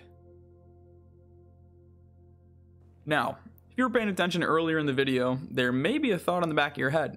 Preds, what about all of those cabbages that were ready for harvest and you were waiting to get seeds for? Well, I completely fucking forgot about them. You see, I was too distracted playing with radios like a nerd. I spent the rest of the day disassembling all of those makeshift radios. Once I finished that up, I went for a jog around the surrounding area. There's some really nice trails, and I figured if you can't forage, you might as well get some progress into fitness and sprinting, right? On day 290, I did another looting run through the mall and gathered some more metal sheets and nails and all that fun stuff that I need for skilling. I also did some more exploring and actually found the helipad. Had I known how to get here 90 days ago, I probably would have set my base up here, which would have been a lot cooler, but maybe next time. I woke up on day 291 to a thunderstorm and a massive wind chill, so still recovering from my PTSD towards colds earlier in the video, I decided to spend the day in the mall working on my stealth and short blade game.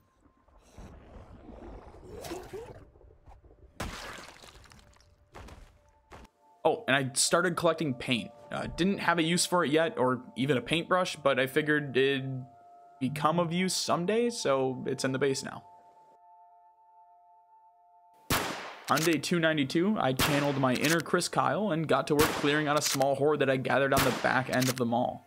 Once they got too close, I had a sudden flashback to the distillery and ran down to finish in a spectacle that even John Wick would be proud of. Spent all of day 293 just focusing on metalworking some more by disassembling a bunch of chairs and kitchen appliances nearby.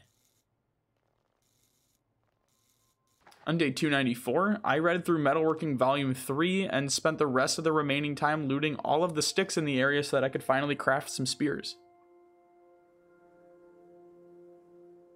This was a weird day. Spent a lot of time in the crafting menu learning how to make bows and arrows.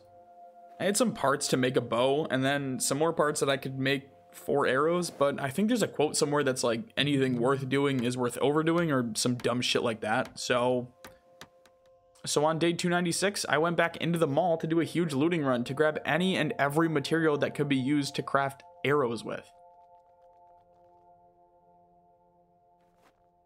I don't know why, but it was super fascinating to me to just hang out and make arrows. Spent the rest of the day crafting over 100 of them to mess around with.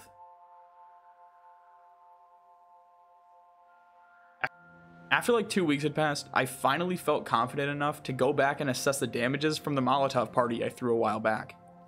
It was really cool to go back through some of the burnt out buildings and see the results, and I also got my first look at the archery skill, which, if I could pound a couple levels into, had the potential to be very deadly since an arrow to the head is an immediate one-shot.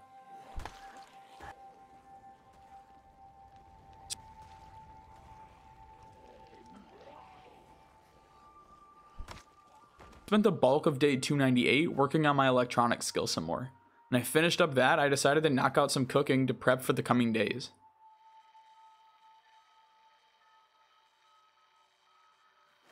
Day 299 was my final looting run through the mall. I wanted to take in the beauty of this place one more time before moving on to the other points of the city.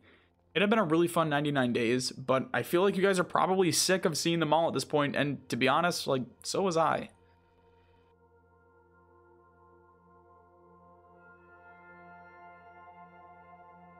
Well, here we are again. It's the end of another episode. I figured now would probably be a pretty good time to give you all a complete walkthrough of my base, so let's get into it. I had 2 usable cars at this point. The red one is actually almost completely destroyed and unusable now. But here's basically the perimeter, the exterior, the walls surrounding the area. That crate you see right down in the corner over there is all of my mechanical skills. Tools, so things like an air pump, wrenches, lights, anything I could use to work on my mechanics. I have 1 generator right here, and I actually have another in one of the cars to use as a spare. And we go in, and this is my kitchen. As you can see, I finally stocked it. The china cabinet is used for baseball bats. The bookshelf used for books, obviously. In the ice freezer, we have potatoes, as normal, and pots of soup that I had meal prepped the day prior. Once we get over to the cabinets, I'll give you a quick showing of all my food. Shout out to the people who watch my streams with the 360 cigarettes. But here are just the shelving units that I've acquired, all of the food that I've been able to acquire over my past 100 days here after moving into the mall. Nothing too crazy. Aside from I think we have something like 60 plus bottles of bourbon, which you'll see on the counters and in the shelving units themselves. I keep pots of water in the stove so that I can refill all of my water bottles. Some more food here. If we go through, you can see all of the water bottles in the bottom right that I have listed out. I have over 50 water bottles as well. Here is the lounge, or the living room, as I call it, with the TV, a computer, a nice statue. Again, nothing really of use here. I used to just sit here and read the books, as you've obviously seen through the video, but moving on. This is that open second room I was always referring to, and in this section right here in the middle, I keep all my medical supplies. That chest below is just an extra storage for when I inevitably run out of space here. But on the ground, I have 2 speakers and 2 Molotovs next to a Spitfo sign. Moving on, we get to our weapons room. Now, as I've said before, we don't have enough space to hold everything. So here's a lot of just the extra junk in that storage locker. But over here, I have it very organized. So right here, you're going to see all of my guns. All of my main guns, I should say. These are weapons that I use on a daily basis or that I have planned for special events. These first 2 lockers are strictly guns or tools used to repair them, or attachments I have taken off of those guns since acquiring them. Section number 3 is all ammo. As you can see, there's boxes, and then there's 4 canisters of ammo in there, all of which have about 12 to 20 boxes in them. And here I have a high explosive rocket that I'll use inevitably at some point, as well as just a bunch more ammo rounds. As you can see, I have 28 boxes of 308 rounds that I'll use hopefully at some point, but you know, there we go. Just a lot more ammo. This last storage locker is meant just for the magazines. Now they're all fully loaded, and I can show you here as we go through. They're all loaded and ready for use at any point in time. I like to keep them that way just in case I'm in a hurry and I can just grab a gun, the mags that match, and we're good to go. Going onto the floor, I just want to show you quick, there's a lot more ammo in here to be had. I'm not sure exactly how many boxes I have total, but I'm willing to bet it's over 200 rounds or 200 boxes of ammo, which is, I don't know, excessive, I feel like. Here's my bedroom. Super small. Obviously, I only use it to sleep. I keep my Molotovs in here that I plan to use, as well as my M16. And into the storage room. Starting off with this cabinet, I have all my tailoring equipment here. I have each storage piece, for the most part, except for right here, sorted out by skill. And here I have all my arrows, as well as tools used to make them, and leftover gear for metalworking that I'd found. These next 2 shelves are melee weapons, as well as stuff for fishing or just general use items like knives that I use to make spears.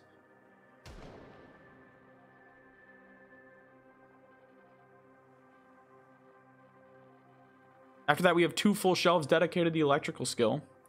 You can see we also have that leftover shelf is part electronics and then a little bit more metalworking.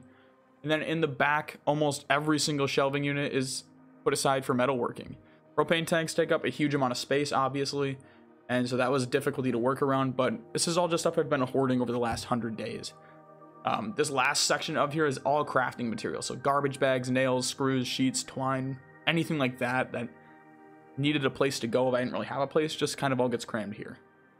These last 2 crates in the corner are all of my clothes and then leftover metalworking stuff that I just, again, ran out of space for. But you can get a quick glimpse here, or pause if you want to see all of the gear, all of the tactical vests, all of the clothing that I've acquired. But yeah, that's really all that was in my storage unit. Going outside here, we have the garden. As you can see, there's more potatoes already blooming. We'll go take a check on those, and you know, hey, they're at what is that, 4 of 7, so we're cruising along, but you know, for the future. And then this chest out here obviously is just gardening tools that I'll be using in the future.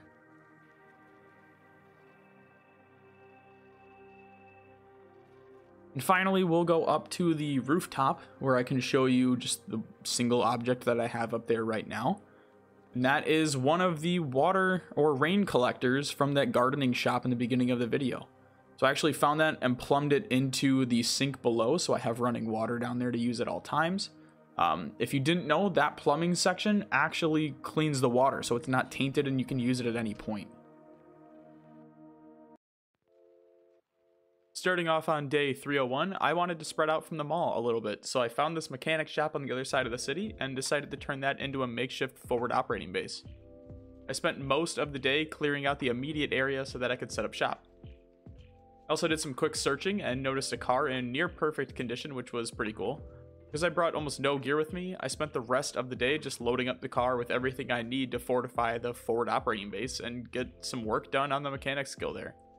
Preface, you're going to hear me mention forward operating base a bunch of times in this video, so to save myself some hassle, I'm just going to refer to it as the FOB from this point forward. Starting off part 4 in perfect fashion, my car stalled while on the way to the mechanic shop, and I was forced to ditch it in the middle of the street. This is almost exactly what happened in the beginning of part 3 when I got to Louisville, so I thought that was pretty funny to start off both episodes in a similar fashion. I took the opportunity to work on my baseball skills and got to work burning through the hordes that had started to gather near the cars. Take a second to go through the map notes now because I can see how it looks a little jumbled and confusing. So, safe means generally cleared of zombie groupings. There's still individual zombies potentially in the area, but no real threats are in these zones. I marked the horde zone with question marks around the area that I had lost my cars in, since I knew there was at least one large horde and one smaller horde in the area, but didn't have the full scope of how many pockets were forming or where they would be moving to day, so I figured it was just easier for myself to plan this out this way. This is going to be a great opportunity to hit some dingers. Hepatitis, see you later! And burn off a couple extra calories, since the game felt the need to fat shame me. Are those candy corn Oreos? Over the next few days, a couple small things happened that I'll walk through now. Stopped myself from spending like 2 hours each day running out to the horde zone and then back to base. Decided to set up a small camp in a zone that I had already cleared out last episode. The only issue was that I was pretty close to the horde zone and could pull back zombies with me if I didn't lose them before retreating. Aside from that, it was business as usual. Wake up, eat, go to town on zombies for most of the day, head back to camp when I was tired, rinse and repeat. Well, until day 306 at around 10:50 a.m. when I got ambushed, but at this point, it's nothing new and I've become a little desensitized to it. On day 307, I finally managed to fight my way back to the cars and deliver them to the mechanic shop FOB. I spent the rest of the day clearing out the area and attempting to fence in the shop, which ended up taking way too many resources and I gave up on that pretty quickly. Day 308 was much less exciting. I spent the entire day driving back to the main base to drop off some loot, and then spent the rest of the day tailoring and prepping to bring some gear and more firepower to the fob. Alright, I think subconsciously I wanted to just get this bit out of the way early, but also it wouldn't be an entry if I didn't absolutely annihilate a vehicle. So, channeling Paul Walker's inner essence, I totaled my car and had to continue the rest of the journey on foot, which in turn brought a horde to the fob, which I'd need to take care of.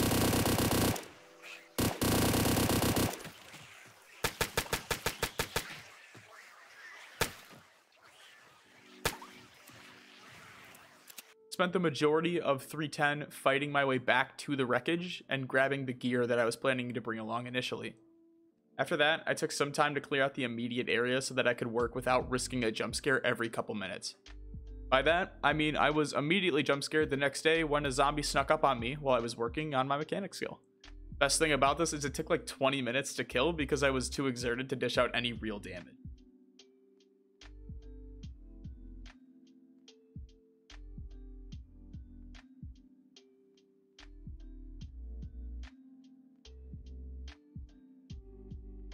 Days 312 and 313 were spent working solely on my mechanic skill. I would go through and remove all the items before reinstalling them. Found myself in the parking lot of the shootout from part 3, working through each car I came across. I'd also collected something like 50 light bulbs, so I spent time adding and removing those from cars as well.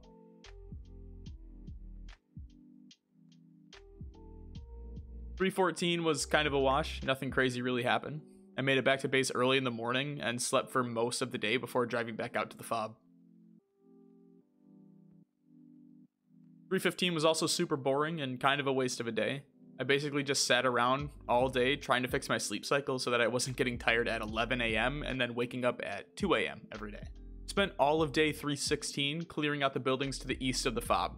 It was pretty cool since I hadn't really seen any of the shops in the area yet, or a lot of the apartment style buildings, so it was nice to get to explore a little bit, especially in an environment like the far side of the city a ways away from the mall.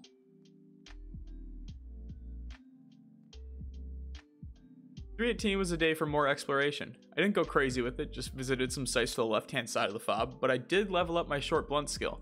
A lot of today was more for my own sanity of being able to mark the area as safe and not have to worry about a horde grouping up out of nowhere for me. 319 was dedicated to sightseeing around Louisville. As I mentioned a couple times, I haven't really taken the time to explore LV and hit any of its POIs, so today I decided to visit the football field, which wasn't super exciting because we're almost a year in at this point and nature has reclaimed the entire field and much of the surrounding area. After leaving the football field, I made my way to a pretty cool mansion and even had thoughts of relocating here for the remainder of the episode, but quickly shot it down after I had a PTSD flashback of what happened just trying to get to the fob, but maybe in another playthrough. On day 320, I decided to finish up the mechanics level I was chipping away at. It took the majority of the day, but was worth it to finally make some progress.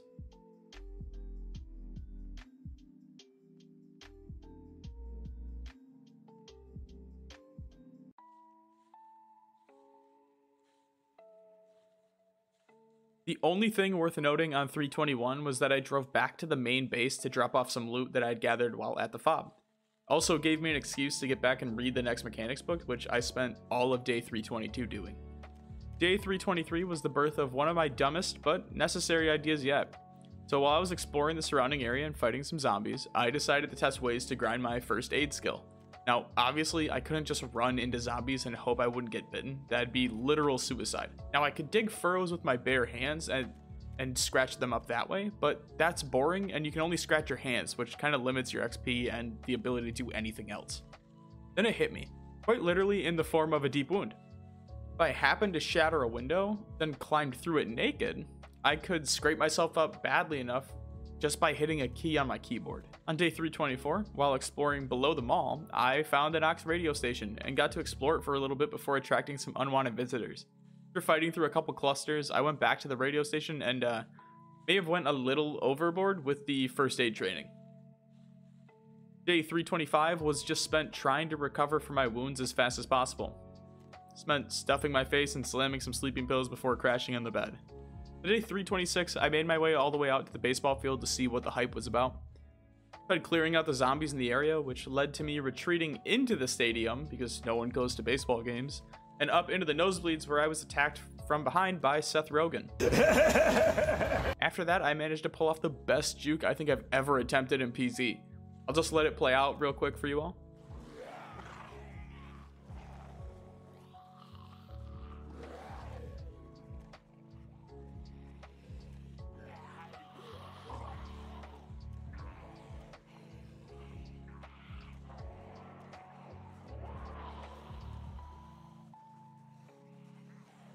Fortunately for me, I hit excessive exertion and had to walk all the way back to the base, which was a feat in and of itself.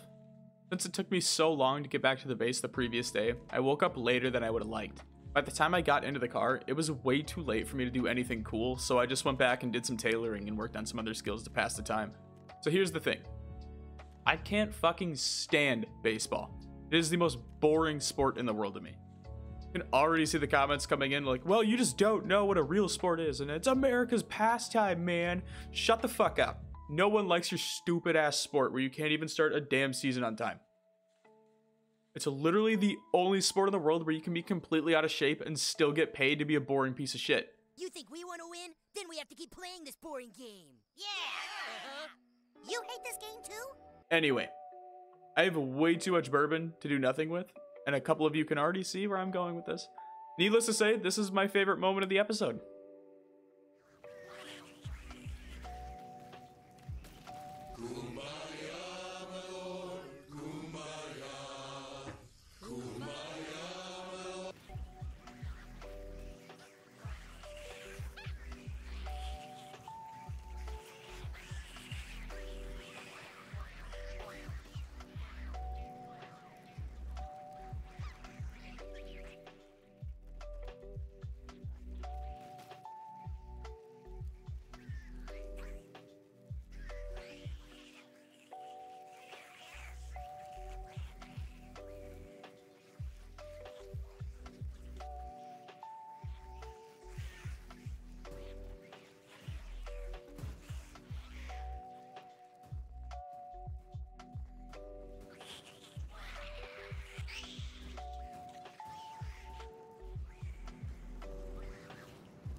Call it karma for burning down the church last episode, or maybe the Indy Stone team just loves baseball, but either way, I walked outside on day 329 to a thunderstorm which basically ruined my plans of burning down the baseball field. I figured if I can't burn down a stadium, I might as well go work on my long blunt some more. Day 330, I found myself back in the baseball field ready to give it another shot. One thing I forgot about is that the rain obviously can't put out the fires inside the park. So while the exterior fires were put out, the fires inside the ballpark kept going. Because of this, I was able to use the zombies still in the arena to spread the fire throughout the entire stadium. It's like my plan would work out after all. Day 331 was tailoring focused. After hitting level 2, I spent the majority of the day reading the next book in line. After that, I made a bunch of soup. Good soup. Because I figured it probably wouldn't hurt to put some time into cooking as well. Day 332 saw me clearing out some apartments and an office building downtown. Nothing too crazy, just wanted to explore a little bit more, and this gave me the perfect excuse to do that while also leveling my combat skills. On day 333, I tried my best to keep working on my melee skills, but when a horde starts to accumulate, you gotta act quick or risk dying for being an idiot. And after getting fed up with trying to swing a baseball bat into a mass of zombies, I ran home and grabbed the shotty. Anyway, I started blasting. Bang!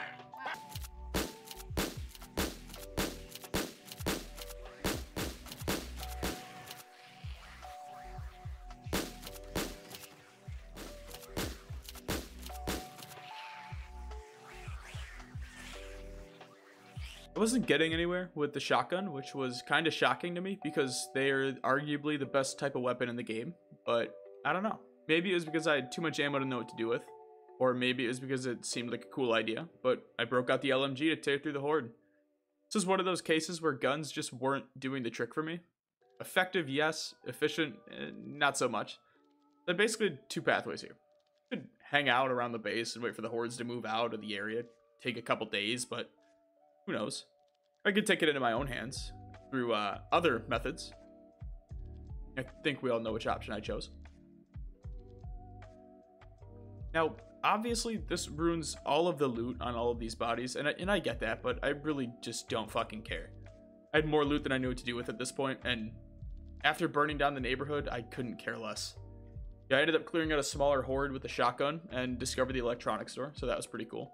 Now, on day 336, I cleared out some of the stragglers hanging around before spending the rest of the day just disassembling stuff in the electronics store.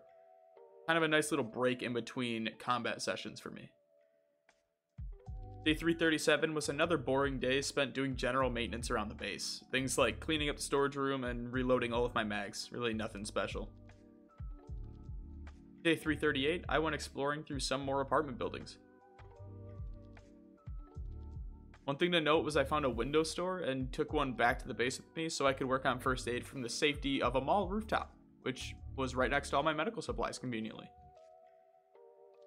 You couldn't tell where this was going. I spent 339 just climbing through the window to work on first aid more. Oh, I also messed around with painting for a little, but was kind of annoyed because all you could really do is paint symbols. I'm sure I'm probably just doing something wrong here, so if you know something that I don't know about painting, leave a comment, tell me what I'm doing wrong, because I was really hoping to paint my entire base a nice bright pink, and you can't do that as far as I know how to. So please let me know if I'm just messing something up here. Day 340 was more exploring and sightseeing. I went down to the pier and just checked out some of the buildings and admired the view. I fought a couple zombies, but again, nothing really crazy happened. Continuing the expedition to find cool shit, I stumbled upon the COVID house, or toilet paper house, whatever you want to roll with.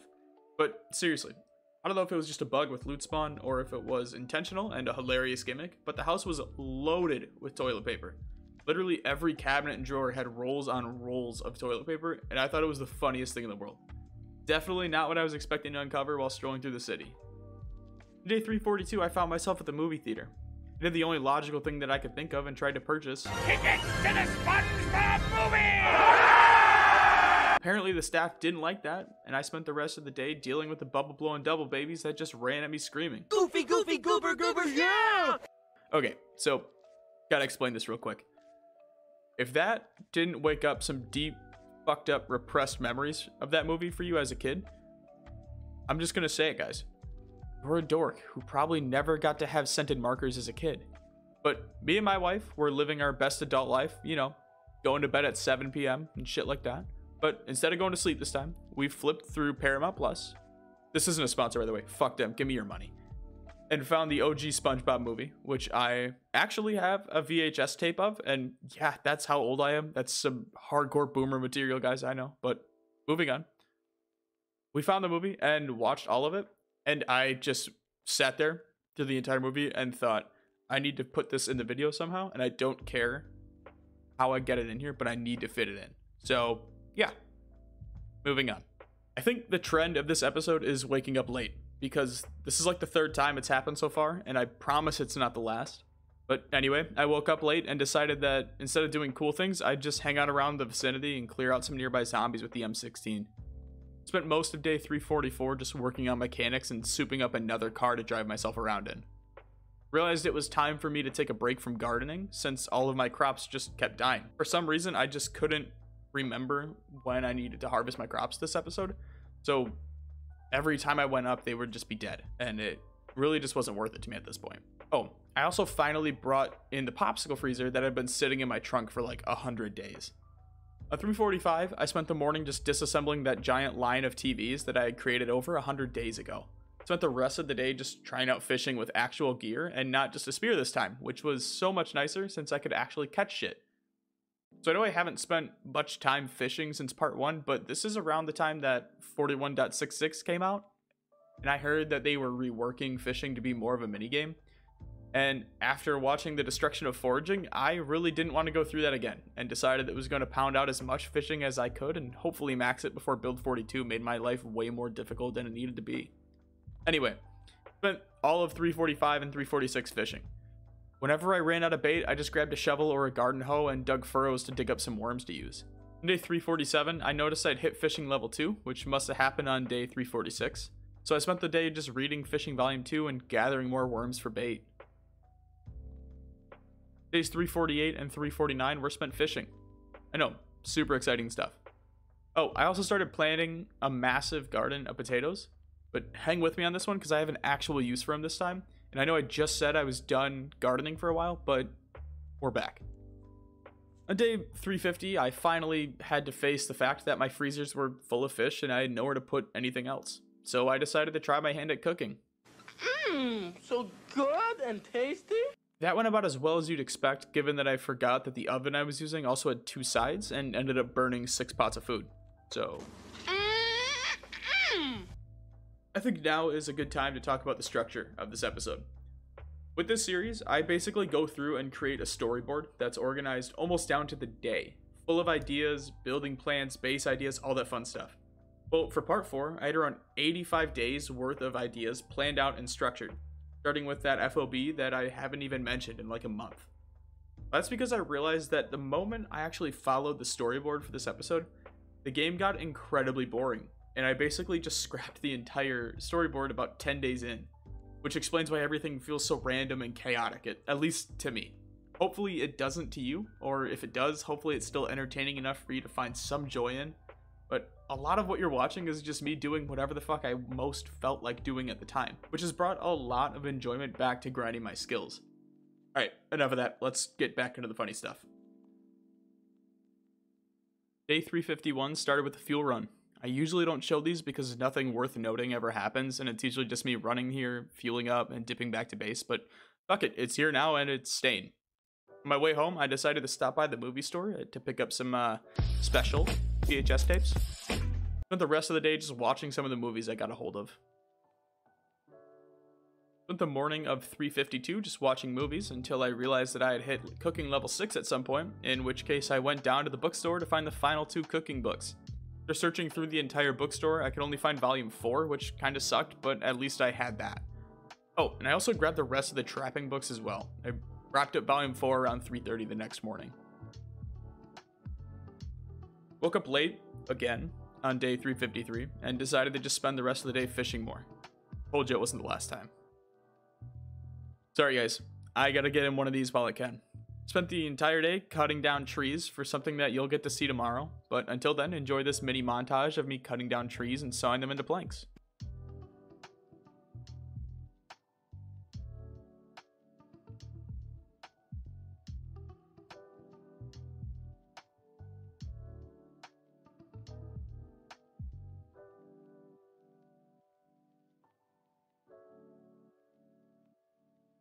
I'm not sure why I chose this time to start it, but fuck it, let's get into it.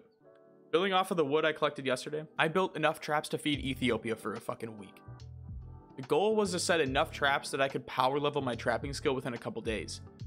Kinda seeing the pieces come together. About 50 traps, a few hundred potatoes. We're moving, boys. Now, I'm not sure if trapping works up here, similar to how foraging doesn't really work up here yet, but I'm giving it a shot. Kicking off the morning of 356, I drove out to check on the traps. I got a couple hits, but nothing crazy, like all the crates or anything like that. Realizing I drove all the way out here and forgot potatoes, I had to drive back to base, grab food, and then drive back to the traps to rearm all of them. After that, I didn't really have any plans, so I spent the rest of the day just stripping down to my Hooters outfit, throwing myself through a shattered glass window to work on my first aid skill. After scratching myself up, I decided to drown out the pain of being alone by laying in my bed and slamming bourbon until I was utterly shit-faced. On day 357, I woke up hungover and decided to do some tailoring, then checked my wounds. After that, I rearmed the crate traps, but checking the crate traps is kind of becoming the new morning routine, so to save you guys from having to hear about it every day, I'm just not going to mention it anymore unless something cool happens later on. Once I got back to base, I watched the trapping movie to get me to level 4 and then just spent the remainder of the day reading volume 3. Since I wasn't able to finish the book and didn't want to destroy my sleep cycle again, I decided to wrap up volume 3 in the morning of day 358. So I'd actually stepped out to do some laundry, thinking I had time to change the loads real quick, and then came back realizing that I'd set my speed to ×2 instead of normal. So this day was basically a wash, as I just spent the majority of the day sitting in bed staring into space. Alright, time for some more combat. Day 359, I went looking for some action and found a candy store. After setting foot inside, I triggered an alarm, which was actually the first one I'd triggered since Rosewood. Can you believe that? Almost 200 days in Louisville, and this is my first alarm that I triggered here. It's insane to me. Now, Rosewood spear-wielding Preds would have been terrified and ran back to the base. But this is day 359 Preds, not day 9. So I was ready to roll.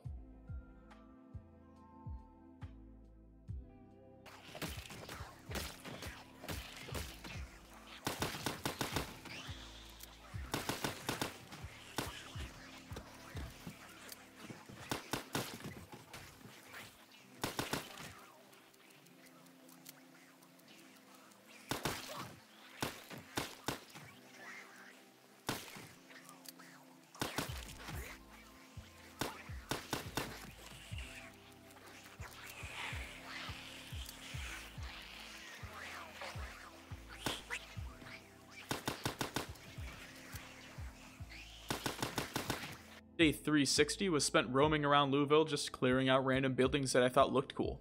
Found myself near the baseball field and decided to stop in to watch it burn again. That's right, I'm still not over this.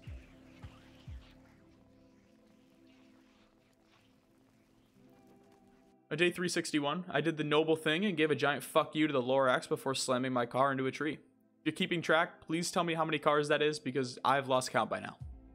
Alright. This next stretch includes one of my all-time favorite things to do in PZ. On day 362, I found an ambulance and had what is quite possibly the stupidest idea I've ever come up with. I know I'm not the first one to do this, I've seen thousands of videos on it, I actually used to do it myself in build 39, but I spent the remainder of the day setting up my trap and fell asleep in a neighboring building. On day 363, I finally kicked off the trap. This would be my test run for future endeavors, and I wanted to see it on a smaller scale before potentially crashing my game. So here's the event sped up and with my old friend making a surprise appearance since you guys liked him so much. I've also received something like 150 plus DMs asking me to put it back in, so ladies and gentlemen, please join me in welcoming my old friend, Dancing Doge.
This is fine. I'm okay with the events that are unfolding currently.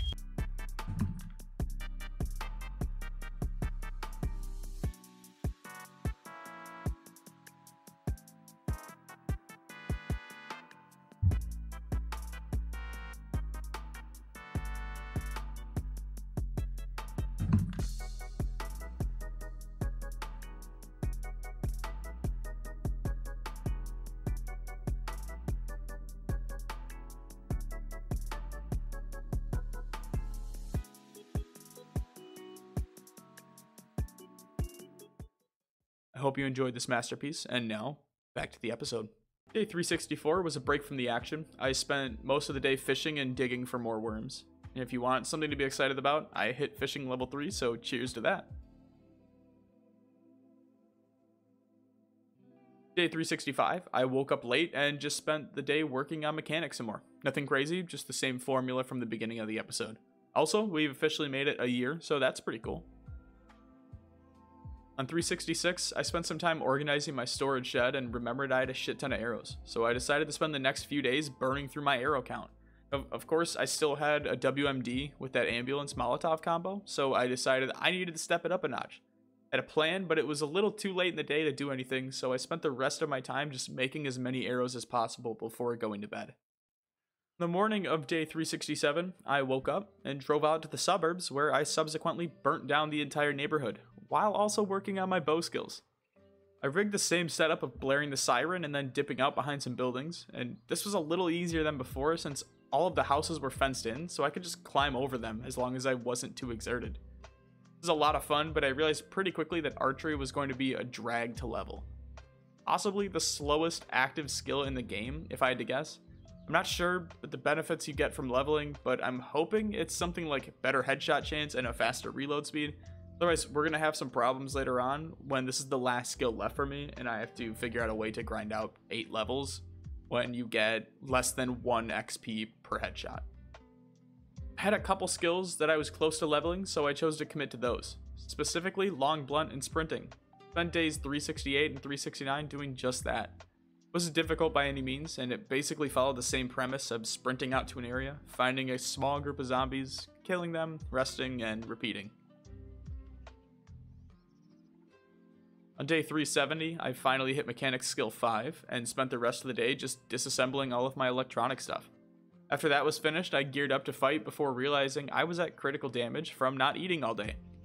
Now if you're looking at this and thinking I'm a dumbass for letting this happen, you're spot on. But also you gotta realize, I was still overweight, which really messes with your endurance. So I was really trying to starve myself into dropping the pounds, which this fat ass really struggled with apparently. Day 371 was spent harvesting all of my potatoes. Now it's time for me to finally admit, I may have gone a little overboard with the gardening fiasco. For harvesting all of the potatoes, I realized I had no space to put them, so I ran down to the mall and grabbed an industrial fridge to store them in, which still wasn't enough. So if you're thinking of that with some quick math, that's somewhere around 450 potatoes, or 2 ice freezers and an industrial fridge, and to still have not enough space for them. And to add on top of this, there was still the rooftop garden which had more potatoes in it. I spent 372 working on trapping, which is now basically an all-day event since I don't have a car to take me there. Well, at least not one that I'm willing to risk crashing into 15 trees. When I got back to base, I realized something. Starting to run into a non-serious, but kind of serious issue of having way too much food and not enough storage. I have hundreds of potatoes and rabbits and fish, but nowhere to put them right now. And it's driving me nuts because I wanted to lose weight because I'm overweight, but I also didn't want to lose all of the food. I don't know. It's stupid, but it's also something that's just super annoying to me for literally no reason of like watching food spoil and wasting that kind of stuff, even though I have an overabundance of it. And that's not even looking at my kitchen to the left of me, which is covered in food still. Someone in my Discord was talking about how the old pushing the tree exploit still worked, but for maintenance. And if you don't know what that is, basically in older builds, you could speed up time and level fitness and strength by pushing a tree, by standing next to a tree and pushing space or clicking with your left mouse button. You could also speed up time during that, and it was a huge exploit since it wouldn't break the tree, but you could grind fitness very quickly with it. Finding out this could still work was pretty big for me. So I grabbed a hammer and tested it out for myself, and it looks like he's right. You know, it's a slow process since you have to basically speed up time in between each hit, which really drags on unless someone knows a workaround or if I'm just not doing it correctly. but I'll save that for another time, just something cool to find out. Aside from that, I had a ton of weapons and I wanted to start burning through them, so I picked my weapon of choice, and for the first time in around 300 days, I started using spears again. I was also able to head back out and retrieve my red van from that parking lot I left in a couple days ago. 374 was a nice throwback day to part 1. I spent the day burning through my massive spear collection. It's a nice nostalgia kick for me since I haven't used spears in combat in like 350-ish days, and really since moving to Rosewood, to be honest. And this time I wasn't just using base spears. I finally had the resources to be able to attach knives on the ends for some added damage. Couple that with the fact that my maintenance skill was above 0, and it all added up to a really enjoyable experience. 375 was kind of a weird day. Had some nightmares, so I was up at 1 a.m. and tired by 8 a.m. My time in Louisville was coming to a close, and it was now time to start working on my vehicle to take me to the next destination. Decided the ambulance would be that car. I started this process by taking the battery out of the van and then repaired the hood of the ambulance before realizing that all of my tools are sitting at the mechanic shop that I made into a small FOB on the other end of the city. I'm too tired to risk it. I spent the rest of the day just working through my VHS collection, which leveled up my cooking for me, and then harvested the rest of the potatoes on the roof, which, let's be honest, it's mainly for the seeds at this point. On 376, I put the battery back into the van and made my way back down to the mechanic shop, looting it of basically every item that I thought held value to me. When I got back to base, I spent the rest of the day just scavenging all of the parts off the remaining cars in the mall parking lot, looking for anything that I could use to upgrade the ambulance in the slightest. Worst case, I could take the engine parts off any vehicle I passed, since the ambulance's engine was sitting at a whopping 13%. So here's the thing. I don't know how or when this happened, but if you look at the info tab, specifically the survived for section, you can see that it says 1 year, 18 days, and 21 hours. We'll round this up to 1 year and 19 days, which equates to 384 days, not 376. I'm not really sure where those days went, since everything is pretty well documented. I keep a running spreadsheet of what I do each day for each 100-day episode. It's like, here's a sneak peek of what part 4 looks like. This is updated at the end of each day while I'm sleeping, so again, I'm not really sure where those days disappeared to. And if I had to guess, I would think it would happen during either part 1 or part 2 while I was working on any larger build projects that took multiple days. I'm just gonna have to be more diligent going forward. Sorry about that. But yeah. This really cuts down on the time that I have left since I just lost about 8 days of prep work, so I guess be prepared for a very action-packed final 15 days or so. 385 was generally the same as 376, or 384 if you want to be a dickhead about it. Just more of me scavenging stuff off cars and the abandoned parking lot, looking out for any useful parts, and then taking the engine parts of every car I came across. Did get ambushed by a zombie at around 250, that took way too long to kill, like seriously, way too long.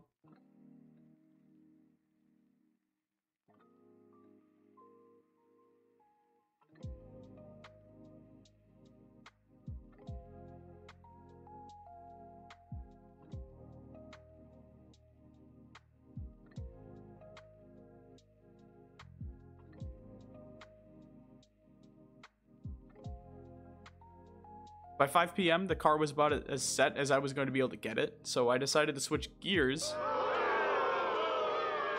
and focus on loading the car, but that would wait until tomorrow. I spent the morning checking the traps again, which leveled up my trapping, but I decided not to take any of the meat back with me since I had literally no room for it anywhere. I spent the rest of the day just picking out items to move into the car. This wasn't going to be like Rosewood, where I set up a goddamn convoy and drove for like 3 full days at a whopping 5 miles an hour. No. I'm just taking what I can fit in the car. Now, I know that's going to piss some people off because it's like, why the hell did you just make this big ass base and spend a bunch of time and add a bunch of this stuff to it if you're not going to hang around and use it all? And that answer is pretty simple. Go fuck yourself. No, I'm just kidding. I was just getting bored of Louisville and I wanted to see some other sites. All of the gear I had here, you can replace it. I'd be able to find it in other places, so it's not the end of the world. For items off the top of the list, I chose 3 spiked baseball bats for my melee weapons. Then I went through and grabbed some medical items like sterilized bandages, suture needles, painkillers, all that stuff. Obviously, I'm bringing the M16, so I grabbed around 30 boxes of ammo and threw that in the trunk along with 10 fully loaded mags and 4 Molotovs. After that, I grabbed the Spaz 12 and a canister of 12 gauge shells. That's about it for weapons, aside from a pistol and some double stack mags that I could fit on my tack vest. Other items included things like a wood axe, a saw, a sledgehammer, all that fun stuff.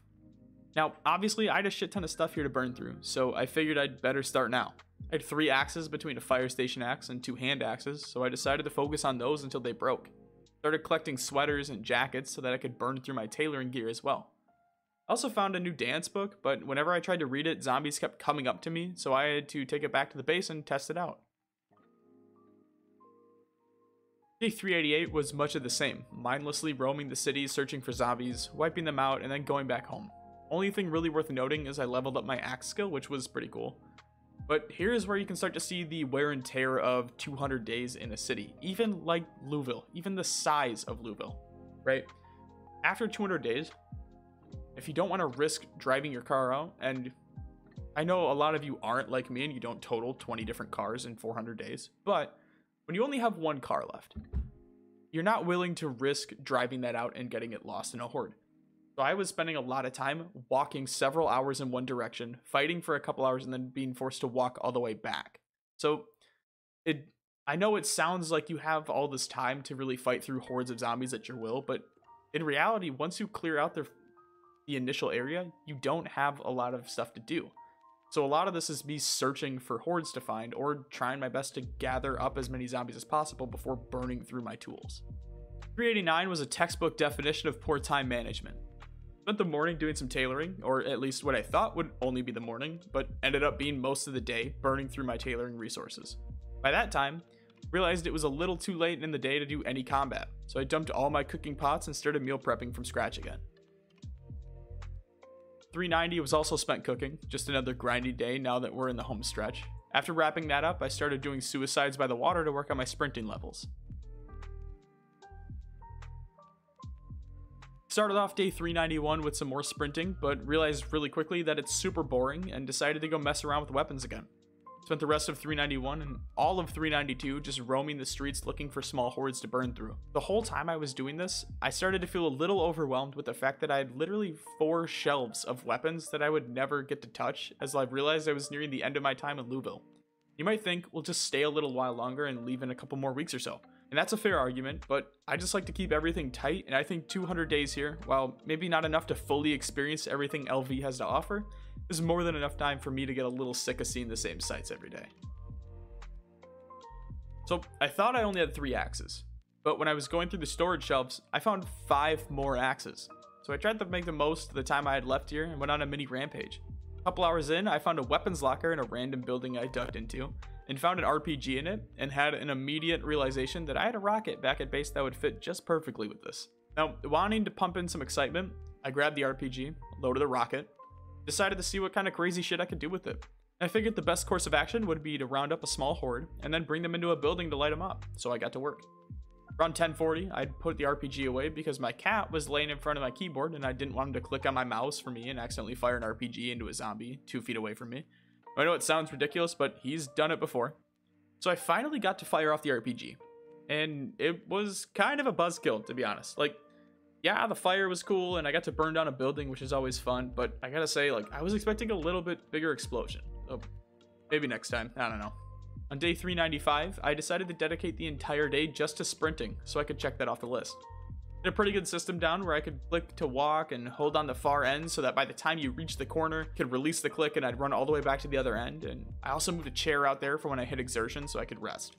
Finally leveled up in the late afternoon, and then nothing interesting happened after that, so on to the next day. Decided to have one last day of complete chaos, so I grabbed a bunch of Molotovs, a gun with a 50-round mag, turned the sirens on, and cruised through the streets of Louisville at a whopping 5 miles an hour until I gathered a big enough audience.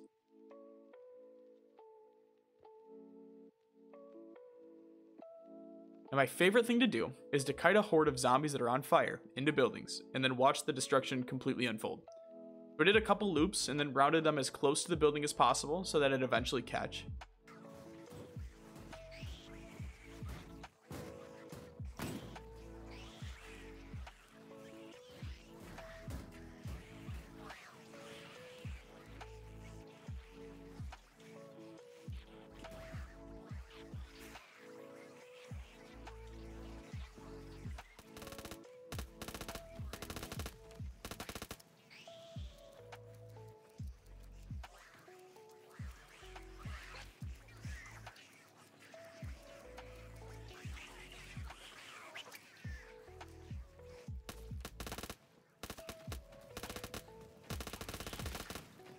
Next, I turned my attention to Spiffos. After hitting the salsa in front of the godly mascot standing in front of me, I burned the building to the ground.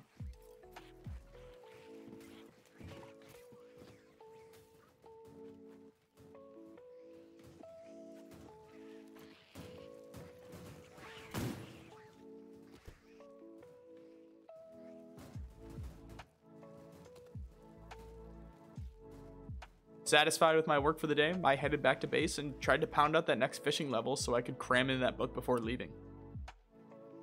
397 was spent digging more furrows to get worms.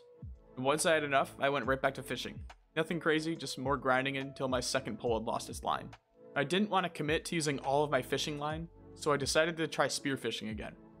I was hoping that this time it'd be a little bit different since I had a couple levels and was using a spear with a bread knife, and it did seem to make a difference since I could actually catch pretty decent sized fish, which was a relief. This was one of those things where I was exhausted, and if it was any other day, I would have just picked it up the next morning, but being it was day 398, I wanted to pound it out and give myself as much time as possible to read and gear up for the trip still. So I decided to fish through the night to hit level 4 at around 6 a.m.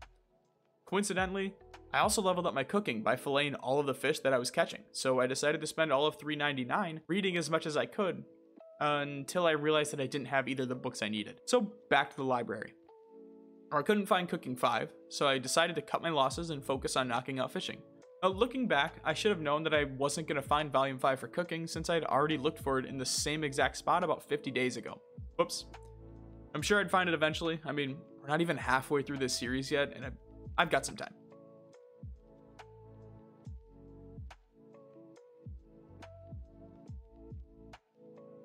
But day 400 was bittersweet, as each 100 days tends to be here.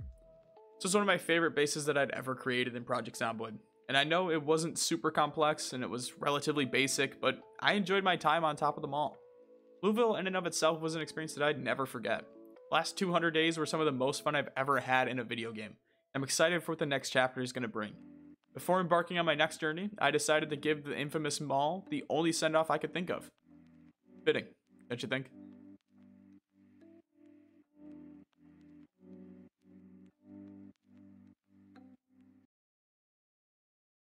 Trying to get an early jump on part 5, and I played through the first 8 days or so before realizing that I never hit record in OBS. So I had to recruit the help of one of the OGs in our Discord server who goes by Henry's, who was awesome enough to help me recreate some scenes for you all in pictures he made himself in the best software ever created, Microsoft Paint. So thanks, Henry's. All right, without further ado, let's hop in. So luckily, nothing super important was missed in the first few days here. You basically don't get to see me drive from LV to my next destination, which turned out to be Riverside. So on day 401, I began the journey and made right it to the outskirts of LV, where I stopped on the side of the road and slept till morning. Reading through my notes for this day, apparently I, quote, Tokyo drifted to avoid complete annihilation. So do with that what you will. By this point, I had hit Spiffos and decided to hold up there for the night. The only problem was that Spiffos was loaded with zombies.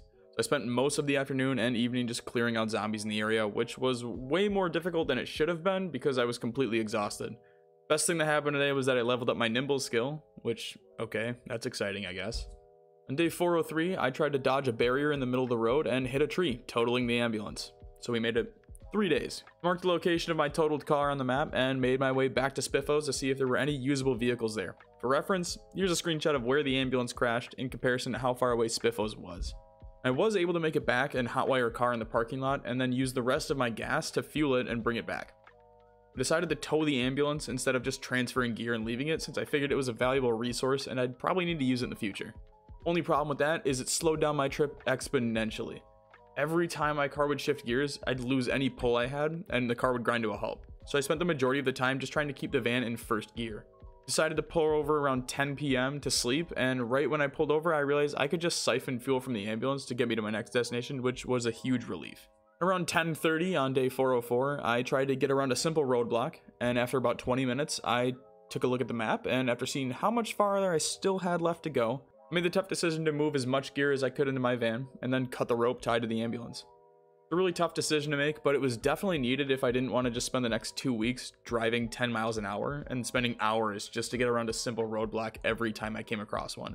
If this trip taught me anything, it's that I really need to start taking better care of my vehicles. On day 405, I arrived at Riverside at 6:40 in the morning. I already had my next base location in mind, and so I equipped the katana and immediately got to work clearing out the zombies in the vicinity. Once I had moved all my items inside the church, I tried to organize them into piles and crates. I had one pile for weapons, one for food, one for tools and resources, and then one for clothing and medical supplies. After that was all sorted out, I built a small exit pathway out of one of the windows in the second floor that I could use to safely get rid of boredom and could use for possible expansion or escape later on. I spent all of days 406 and 407 destroying the pews to make some more space in the church. Unfortunately, the drawbacks of working on an unsecured base is that you often get some uninvited guests that like to see what you're up to. For destroying the stairs on the second story, I went out and grabbed a comfy chair from a neighboring house so that I had a functional bed for now.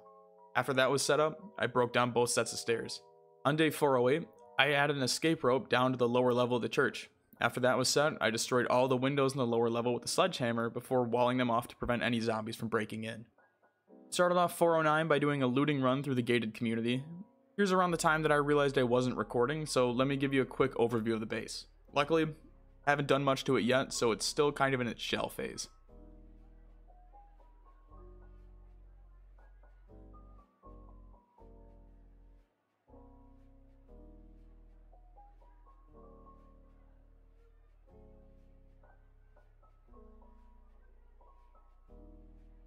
Fort 10 was pretty cool. I spent the morning cleaning up all the zombie bodies around the base, and after that I took some time to test out leveling the nimble skill. Found that if you toggle left control, you only have to hold a single key to walk in one direction to level. I realized that I could just move my left movement key, or really any direction key for that matter, to the enter key on the bottom right of my keyboard, and then just put an object over it, in this case an Xbox controller, and I could basically spiff my way to nimble level 10 as long as I had enough time. I wasn't about to waste any more time on it now since, again, I have close to 600 days left to get it to a grindable section, and I wasn't worried about spending a few days here or there just pounding it out. 411 and 412 were spent building out my base more. I went to the Gigamart and bought some counters, a sink, and an oven to start building out my kitchen. The next day, I went back to the Gigamart to grab some coolers before heading out on a looting run to fill everything up.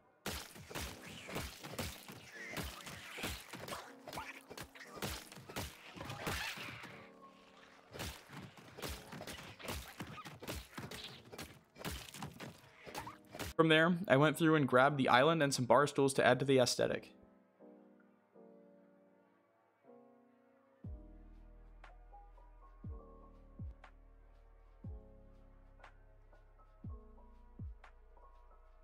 Started the day off by hitting up the hardware store where I found some axes, sights, and a few machetes as well as some metal sheets.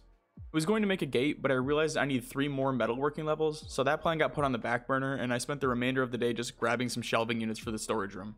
I know metal crates hold a lot more, but I just really like the look of fully stocked shelving units.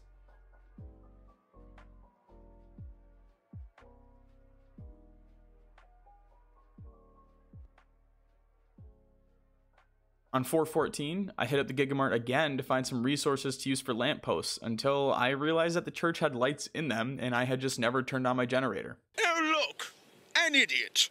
I also realized the Ranger truck was in near perfect condition, so I broke in and took it for a test drive. Drove out to the factory and started clearing out the area before heading home for the day.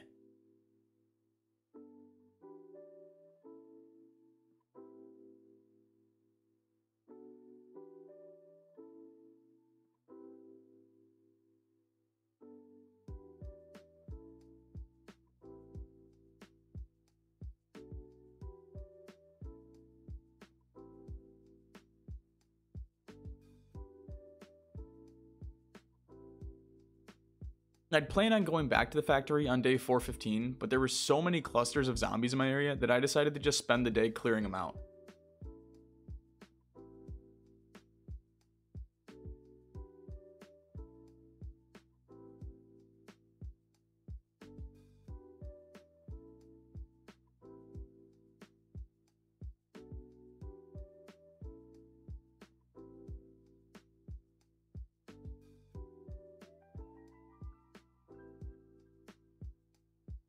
When I got back, I started building out the new storage room, and on the left end, I was going to build out metal crates for all weapon categories. On the right hand side, I'd have shelving units for my skilling items.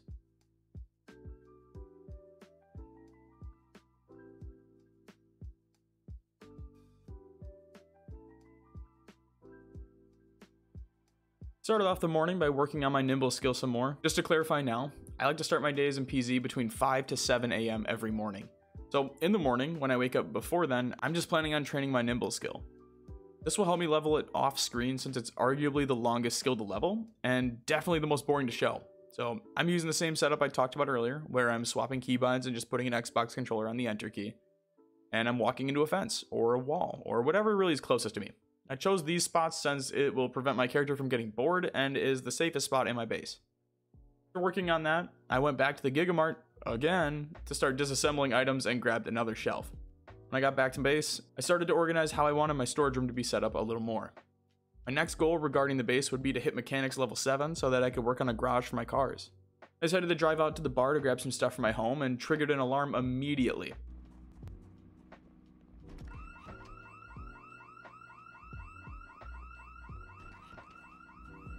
Now, normally, I'd stay and fight and had every intention of doing so, but my bat broke a couple minutes into the fight and I decided to come back the next day.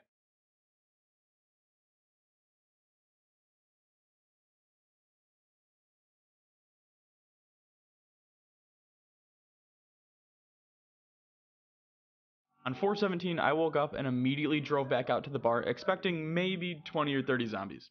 I knew I was completely fucked when I rounded the corner and saw what must have been close to 100 plus zombies just idling around the area. I'd only brought about 5 mags and a machete with me, so it was really no use fighting them.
I decided to bait them around one of the stores before sneaking to the other side of the fence and clearing out the stragglers.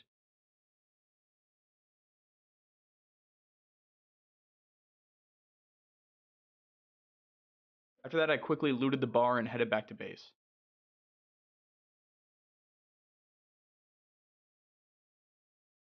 On day 4/18, I went to the bookstore to try to grab all of the remaining books that I need and found the 49th edition reloading manual, which allows you to make all different types of bullets, which is huge for me. After that, I checked out the school, but didn't really find anything worth keeping.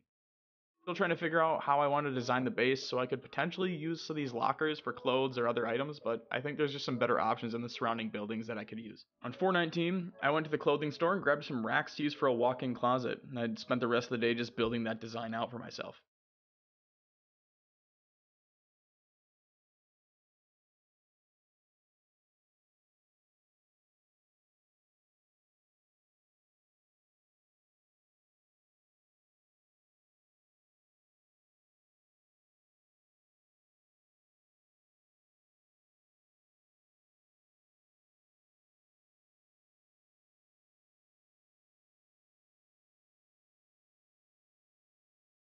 Day 4/20. Smoke weed every day.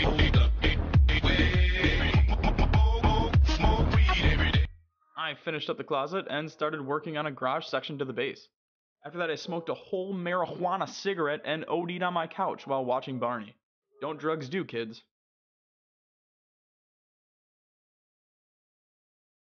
In 4/21, after recovering from my crazy marijuana overdose, I built a large door on the side of the church so I could bring my cars into the building. 4/22 was a quest for scrap metal. I spent the whole day disassembling stuff and hitting up car wrecks so that I could make a couple more metal crates. Leveled up metalworking in the afternoon, but other than that, nothing really happened. Spent 4/23 building out my base. I added some more storage and built shelves for medical supplies around the bed, and once that was finished up, I spent the rest of the day just organizing my storage room to how I liked it.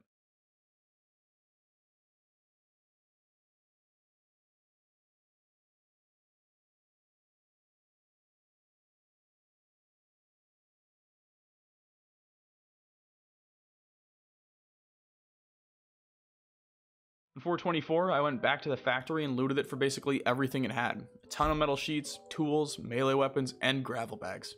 Truly everything I could have asked for.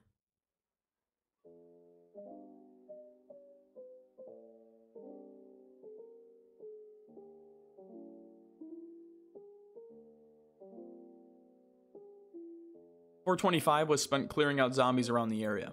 I also went to the police station and got ambushed by a shit ton of zombies which were locked in the vault room, which was an experience, I guess.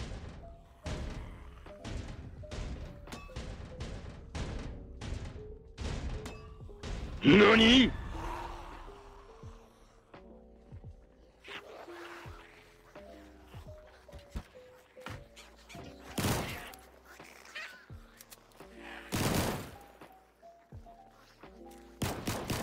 Now, a few hundred of you have seen the picture I posted on my community tab the other week, but as I was building out water barrels on my balcony, I accidentally jumped off the ledge instead of through the window and fractured my foot, almost killing myself. Now, me being the dumbass that I am, and panicking, I booked it back to my medical supplies before realizing that I could have just made a splint right where I fell. Nevertheless, I managed to craft and apply a splint with less than a couple seconds to spare. Holy shit. So, I've broken bones in PZ before, but I've never had such a close call before, and one with so much magnitude to it. Needless to say, I was a little more than panicked and definitely stressed out from the potential run-ending fall. I decided to really not take any more unnecessary risks if I could help it, and decided the best course of action was to just lay low until the fracture healed. Until then, I'd be abusing the ammo that I had accumulated, and would focus generally on fortifying the base better and working on some non-active skills. This is going to be a little different video because of this injury, but we'll continue to push forward.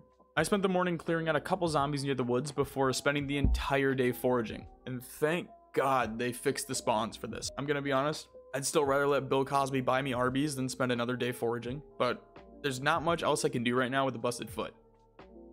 Oh, and one thing to note on this. 426 and most of this episode take place prior to the foraging fixes in 41.68, so finding items was still incredibly tedious.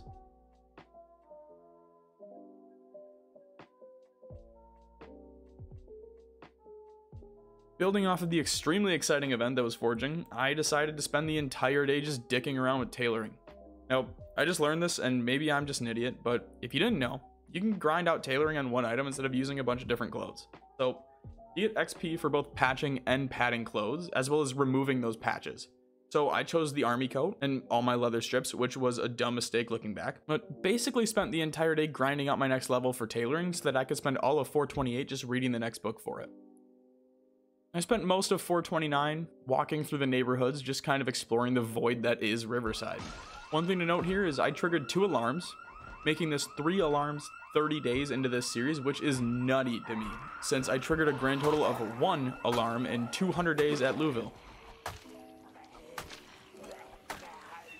Aside from that, I came up with an idea that I thought would be pretty cool to do. I'm going to prevent myself from working on electronics until the end of part 5. So I'm basically going to hoard all of these items and then disassemble them all right at the end of the episode. I know this has like nothing to do with triggering alarms, but I felt the need to add it here, so we're keeping it in.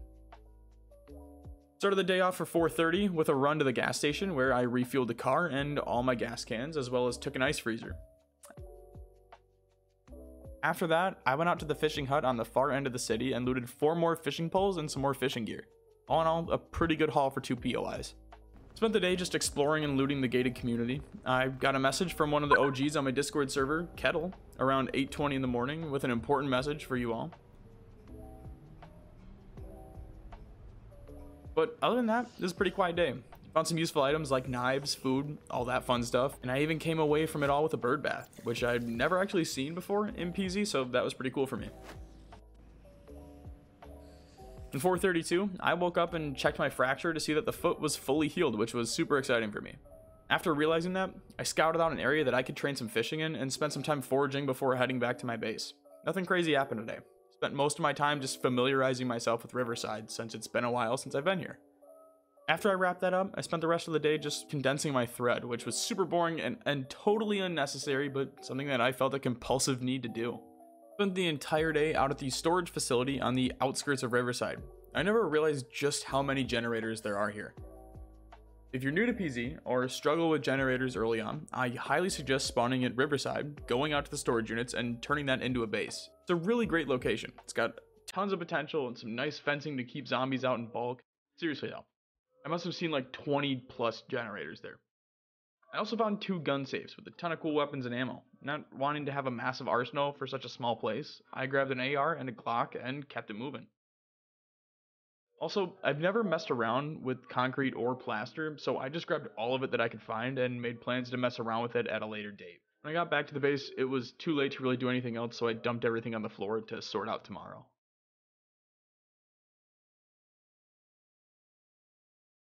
I woke up late today based on the events from yesterday and ended up spending most of the day just sorting through the hundreds of items that I had thrown into my car from previous expeditions and the storage units.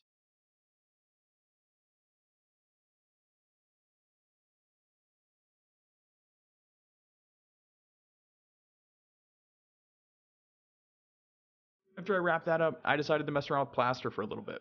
After part 4, I got a bunch of comments from you all explaining how painting works, which was super helpful, so thank you. Genuinely appreciate the responses to that kind of stuff, as well as all the little useful tidbits that people add. I think they're all super helpful for the community, and even if I know them, I guarantee you someone watching doesn't, and it'll help them and make their experience better. Spent the entirety of day 435 disassembling various items around Spiffos, the gas station, and the police station to gather metalworking gear. It was overall a pretty boring day, just grinding out metalworking to gather enough metal pipes to fence in an area. On 436, I headed out to the spot that I had picked out and began working on building a new style of fishing outpost. Over the next few days, I would just mess around with the different types of builds. At first, I built a straight path with what would have been a bunch of metal fencing so that I could see any zombies coming, but realized that I could just build a 2-way highway to and from the cube section that would make getting to me near impossible. Once that was all taken care of, I built a campfire out at the outpost so that I could cook the fish after catching any, and decided to head back to base for the night. Before absolutely raw dogging the back of a pickup truck parked in the middle of the road. The morning of day 441, I drove out to the small outpost, and in an attempt to really challenge myself, I would try to survive for the next 8 days without leaving this platform. I would survive solely off of the food and water that I could prepare from my skills here. I had more than enough resources in the fire pit for the fire to last my time, and in the event that it did go out, I'd be fine to eat raw fish as long as I filleted them beforehand.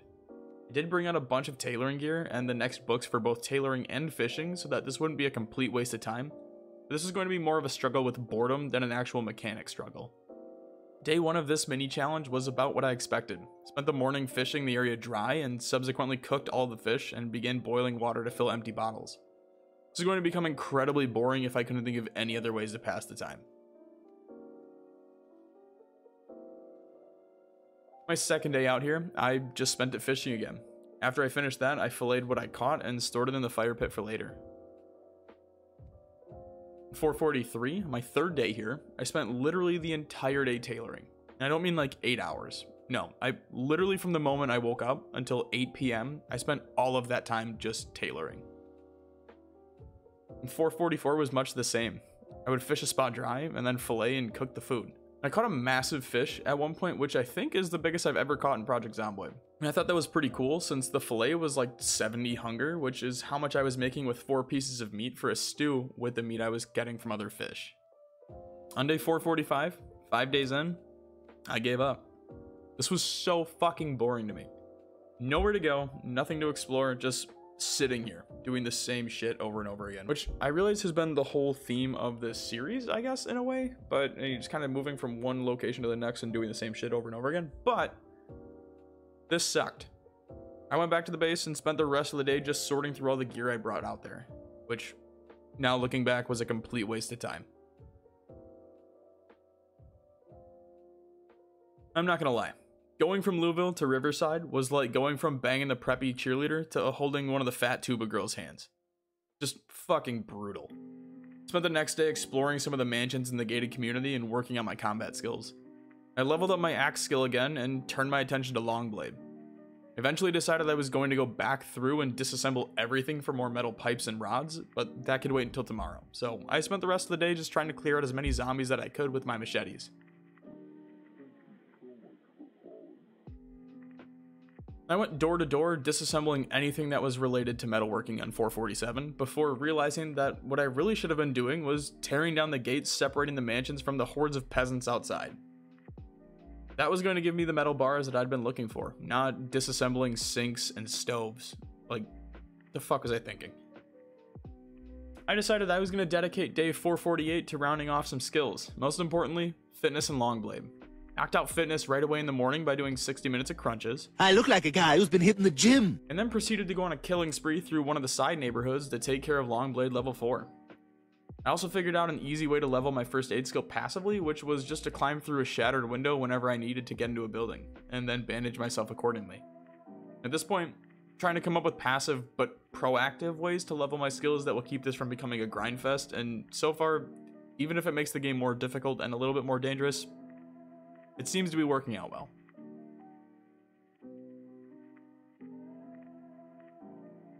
I spent the morning of 449 disassembling the metal fencing below me until I leveled up my metalworking skill. After that, I spent the remainder of the day cutting down a bunch of trees and gathering over 120 planks for a small test I wanted to conduct. And if you're asking yourself, will we ever get an episode where he doesn't spend a bunch of days cutting down trees? I can answer that pretty easily for you. No. Now in hindsight, maybe I went a little overboard with the planks. Sorry. Set off pretty early in the morning and first built 2 sets of stairs leading up to the roof of the Gigamart. Once up there, I built an escape rope all the way down to the parking lot and added another to my second story of the platform. I also extended the platform out on one lane. After that was finished, I destroyed the first set of stairs, completing my ghetto-ass setup. If you don't know what I'm doing yet, don't worry, I'm gonna explain it. You see, there's a really cheeky method to leveling sneaking where you can gather a horde of zombies and then sit on top of an area while they pile up and can't see you. Once you get enough, you can simply sneak around on the platform until you're satisfied. That's basically what I'm attempting to do with this shitty thing. Now, you may be asking, how the hell are you going to pull a bunch of zombies over here? You cleared the entire area out. There's a police blockade just down the road from me. Only problem is, the cars are beyond trashed. Now, normally, that'd be a problem that I'd spend a lot of time and resources on, but we don't need to drive. We just need the siren to work. Once I brought the car over, I fixed up the engine and repaired the gas tank. All I needed at this point was to charge the battery or find a battery that still had a charge in it.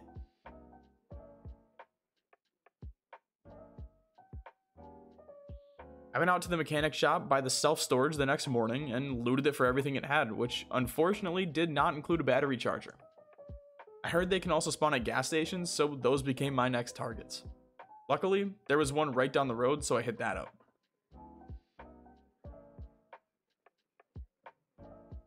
When I was trying to leave the gas station, I love tapped my car in a bush, and apparently that was basically the same as slamming it into a brick wall at 200 miles an hour because the truck stalled and I had to walk all the way back to base on foot, which fucking blew. I spent literally the entire day just looking for a car battery, or a battery charger. At this point in the game, most car batteries are completely fried, but sometimes you'll get lucky and the game will bug out a car with a charge on it, and you can use it. Basically just walked around Riverside searching every car I found by checking both its battery and then the trunk to see if there was a charger in it. Needless to say, I was really regretting leaving that one back in Louisville. Finally, at 2 p.m., found it. In the trunk of a car wreck. Found a standard battery with a little bit of juice in it. So beautiful. Day 453 was spent entirely driving the police car out near the self-storage, turning on the sirens, and driving at 5 miles an hour all the way back to the Gigamart. This took about 35 minutes in real life of just sitting here staring at the car to make sure I wasn't crashing into anything or getting bogged down. Super boring, but well worth it to see the horde I was able to pull in.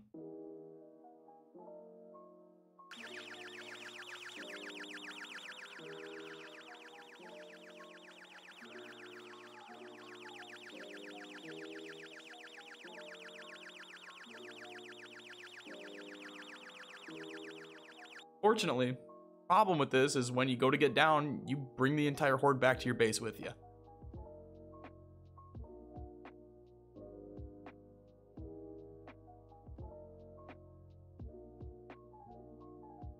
Spent the morning moving the horde away from the base and assessing the damage done, which was extensive, to say the least.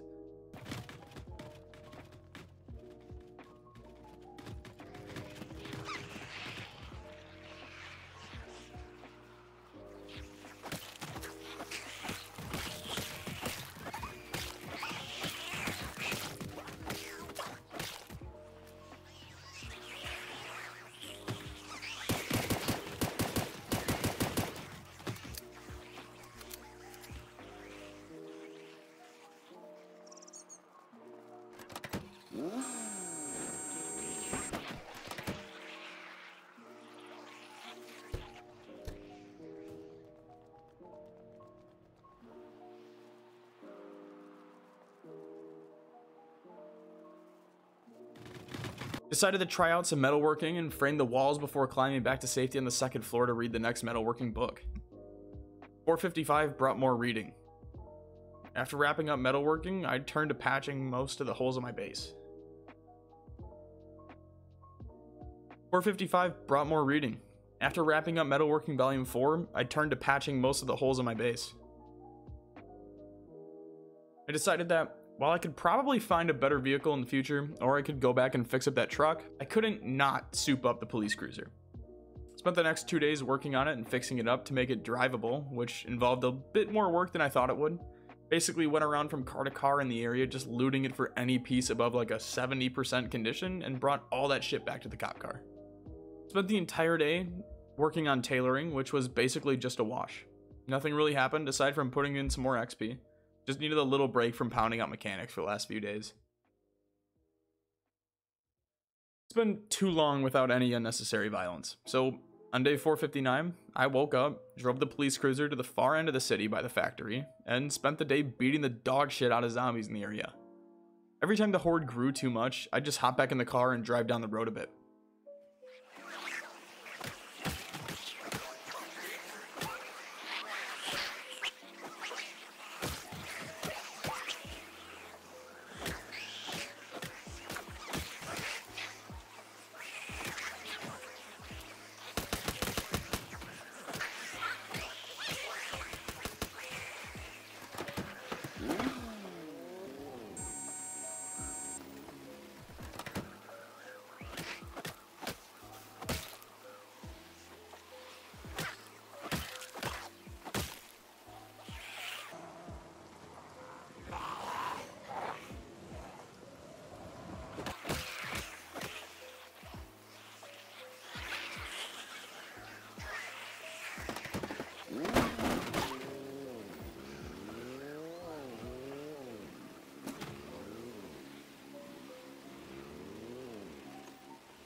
When I finally got overwhelmed, I dipped into the far end of the factory and looted this side for most of the metalworking gear that I could carry.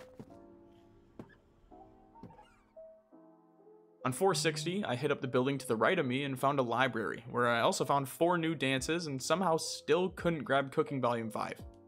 After that, I moved on to the hotel, which was pretty boring, so I decided to do the only thing more boring than that, and forage. And by this point, they've updated foraging several times, and I want you to watch this. For the people that love this system, I'm going to play this out in full so that you can see just how fantastical this fucking system is. No music, no memes, no lube. You're going to watch this shit because I was forced to have to level it.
461 was entirely spent reading the next foraging book. Nothing to really add here, just a guy in search of how to tell if a rock is truly a rock or not. I wanted to just pound out the next section of this video, so I woke up on 462 and knocked out the next tailoring level before spending the rest of the day reading Tailoring Volume 4. On 463, I went out to the country club to check out the scenery. Burned through a lot of zombies in the area and decided to just hang out around the clubhouse for a day. Held up in the storage room after moving a chair and fell asleep there. Now, I gotta come to the defense of golf for a second because it got a lot of flack on part 4. Mainly because all the baseball dorks came in and bitched about it, but what do you expect, right? Come on, we all know. I don't mind golf. I know what you're saying. Preds, you hate baseball. Baseball's boring. Golf is even more boring to watch. That's true, but you get to smoke cigars and drink all day when you play golf. You don't get to do that with baseball. Baseball sucks, but golf's pretty cool. Even though I suck at golf. Golf's cool. Day 464 was a lot of exploring around the country club. Best thing that happened to me was that around 12:10 p.m. I found a car battery charger, as well as another standard battery, so that was really cool to finally have. If I learned anything from Louisville, it's that chargers are necessities, especially when you're over a year in. Later on in the afternoon, I got another deep wound when I was climbing in through a window, so I decided to walk down to the houses below me to search for either a paperclip or a needle that I could use to stitch it up.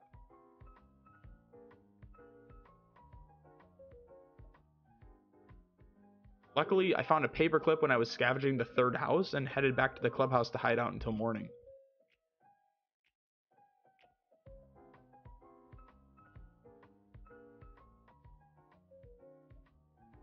I spent the next few days dedicated to leveling my short blade skill, which was brutal. Anyone has any tips for leveling short blades, please let me know, because this sucked. It'd be fine if machetes counted as short blades, but knives just feel so weak to me. And I don't know of any types of weapons that I could use that deal high amounts of damage that are short blades.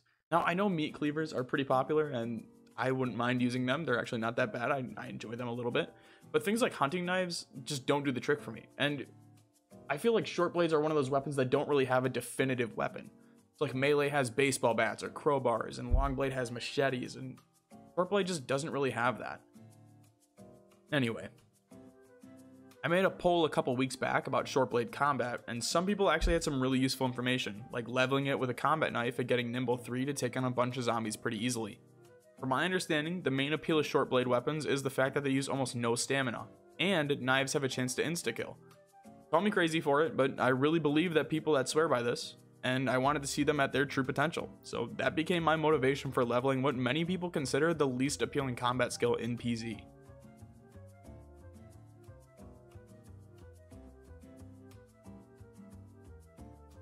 Since it was raining, I spent the morning of 468 climbing through a shattered window to work on my first aid skill, and then spent the rest of the day training my nimble skill. Overall, super boring, and I finally hit nimble level 3 at around 6 p.m. So, I was talking with some of you in our Discord server. If you haven't yet, you should join, we have fun there. But basically the gist of it was that foraging is fixed in 41.68, and that I should spend a day just grinding it out to see how much XP I could grab for it. So, here we go. From 9 a.m. to 7 p.m., I grinded foraging until I hit level 5, and I gotta say, foraging might be legit now. What once took over an hour in-game to find a stone in an abundant area, now takes a couple minutes. They also fixed XP rates since I was able to go from level 4 to 5 in just one day. Now, granted, I was optimizing by aim walking around for the 30% boost, which I'm sure helped, but still. As someone who couldn't stand this change when the official release of Build 41, I'm slowly starting to come around on foraging. Aside from the fact that I found like 45 fucking pine cones. Could do without that, but everything else has been great with the update so far. Alright, I gotta be honest. When I first downloaded the bow and arrow mod, I had really high hopes, but it's just not for me. I don't know if I'm too impatient with it or what, but I just can't get into it. And I know it's on me for downloading it for this series before ever even testing it, but at the same time, I didn't have this goal to max all my skills until around 300 days in. I'm still going to try and max all my default skills, but I don't think maxing my bow skill is something that either party would enjoy. It's just too time consuming for almost no reward.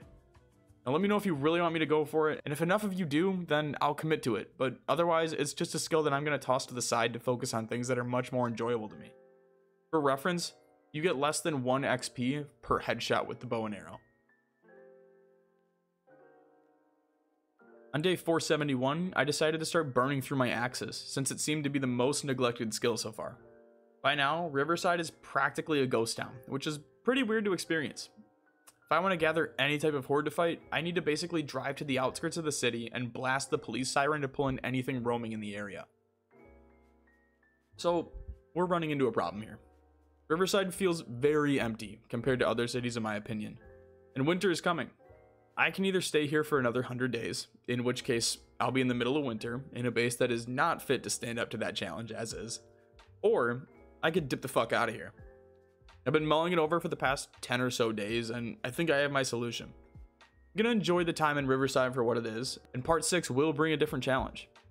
That means I have about 30 days to burn through all my resources here, which shouldn't be too difficult. Now, don't get me wrong, I still plan on keeping the promise of dismantling all the electronic crap at the end, but other than that, I got a ton of stuff to do, and I'm excited to get to work on it.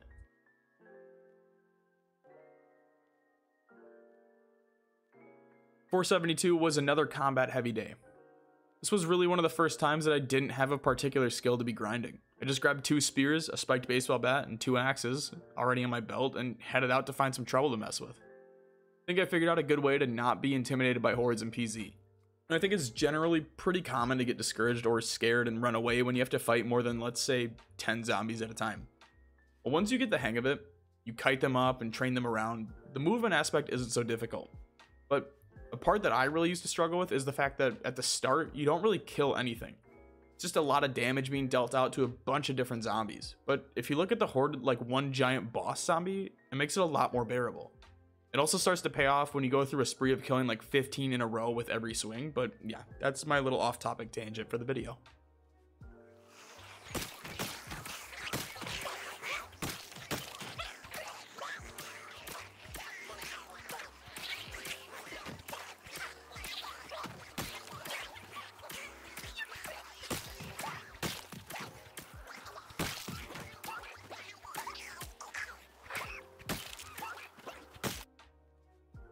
In 473, I really wanted to burn through all the ammo I'd stockpiled, so I went out to the factory in the outskirts of Riverside. There's just one problem. There's like no zombies here anymore. In all, I think I fired maybe 70 rounds, which is nothing compared to the amount of ammo I'm holding on to. Disappointed with this progress, I went ahead and looted the other factory building for metal sheets and all that kind of stuff. Overall, a really disappointing day, and adding insult to injury, as I was leaving the factory, I hit a tree and totaled the police cruiser. Really not my day today. The one positive I came away with was that I did find an antique oven in one of the crates, which is now sitting in the passenger seat of the police cruiser. When I was walking back to my base last night, I had noticed a white truck down the road from me, so I decided to go back and check it out. Luckily, it was in pretty good shape, and now that I had a battery charger, I was ready to roll. Took the battery back to base, and while that was charging, decided that I should go disassemble more fencing to grab some more metal bars, so that's how I spent my entire day. In 475, I put the battery back in the truck and headed out to loot not just the police cruiser, but the other truck as well. While on my way back, I sneezed and pressed down on the keyboard a little too hard and almost went through a tree. Seriously, I'm not sure how this didn't insta-kill me, but I'll take every blessing I can get. Today, I literally went around to every car I could find and took the engine parts from them to repair the truck's engine. Nothing crazy happened, and it was just a really boring day of trying to find any cars left that still had something to take from. Started off 477 by working on making a giant wall around my base before realizing that I had nowhere near enough materials to pull that shit off. So instead of that, I decided to load up the truck with enough material to make 5 metal crates at my next base. Once that was wrapped up, I decided to work on my mechanics skill some more, so I found a set of cars and began the process of uninstalling every item before reinstalling. Just the basic mechanics grind. On day 480, I finally leveled up my mechanics skill and spent the rest of the day working on the Mechanics Volume 4 book.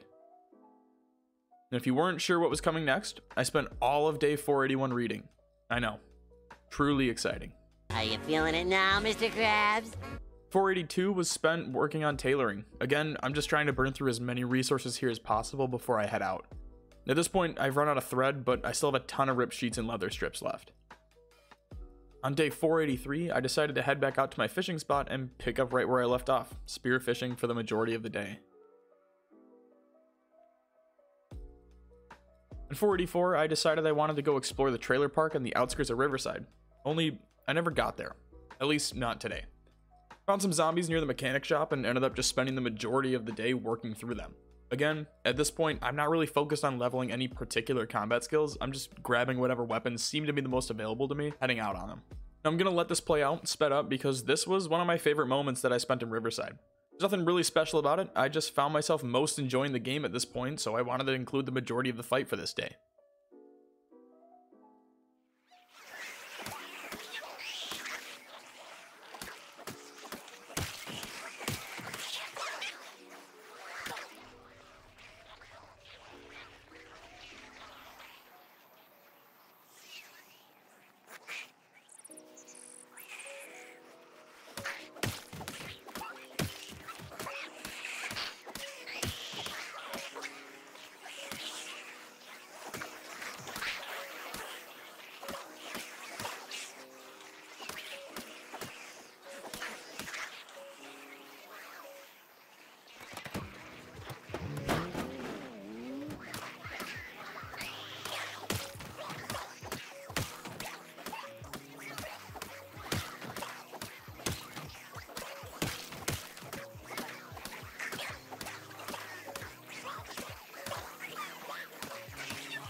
.485 was much the same. I drove back out near the mechanic shop and blared the horn to pull in all the zombies in the vicinity, and then worked through them until there was nothing but corpses left.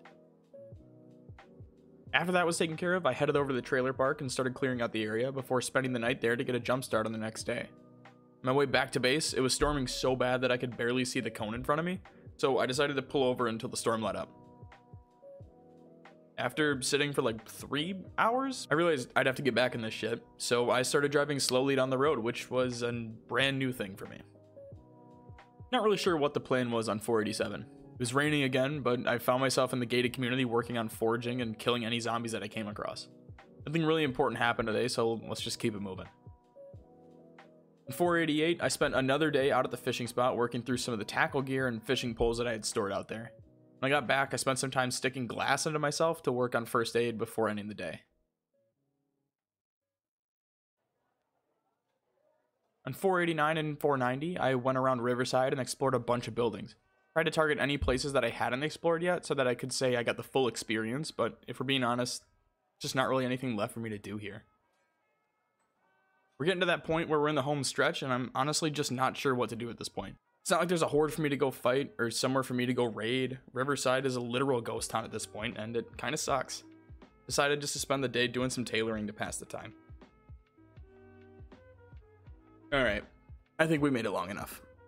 It's time to disassemble my electronics collection. We're talking 1 ham radio, 28 regular radios, 1 two-way radio, 8 CD players, 17 walkie-talkies, and over 150 watches. Just good stuff all around.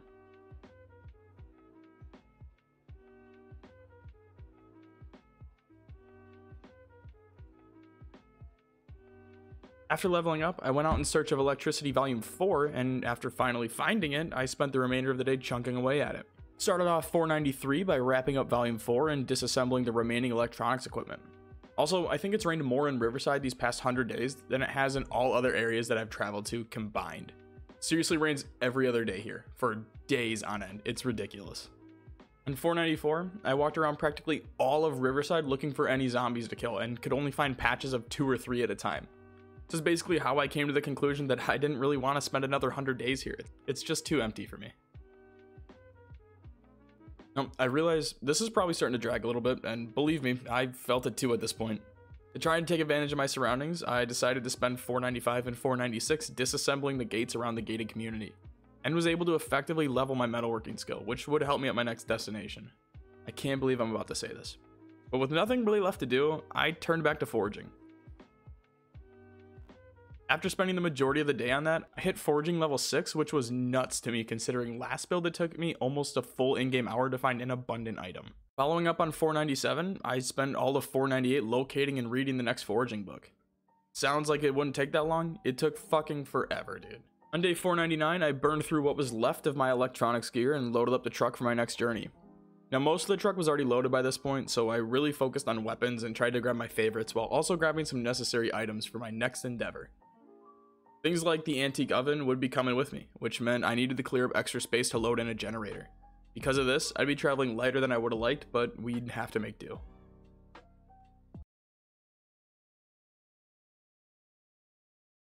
Well, we made it to the end of the episode.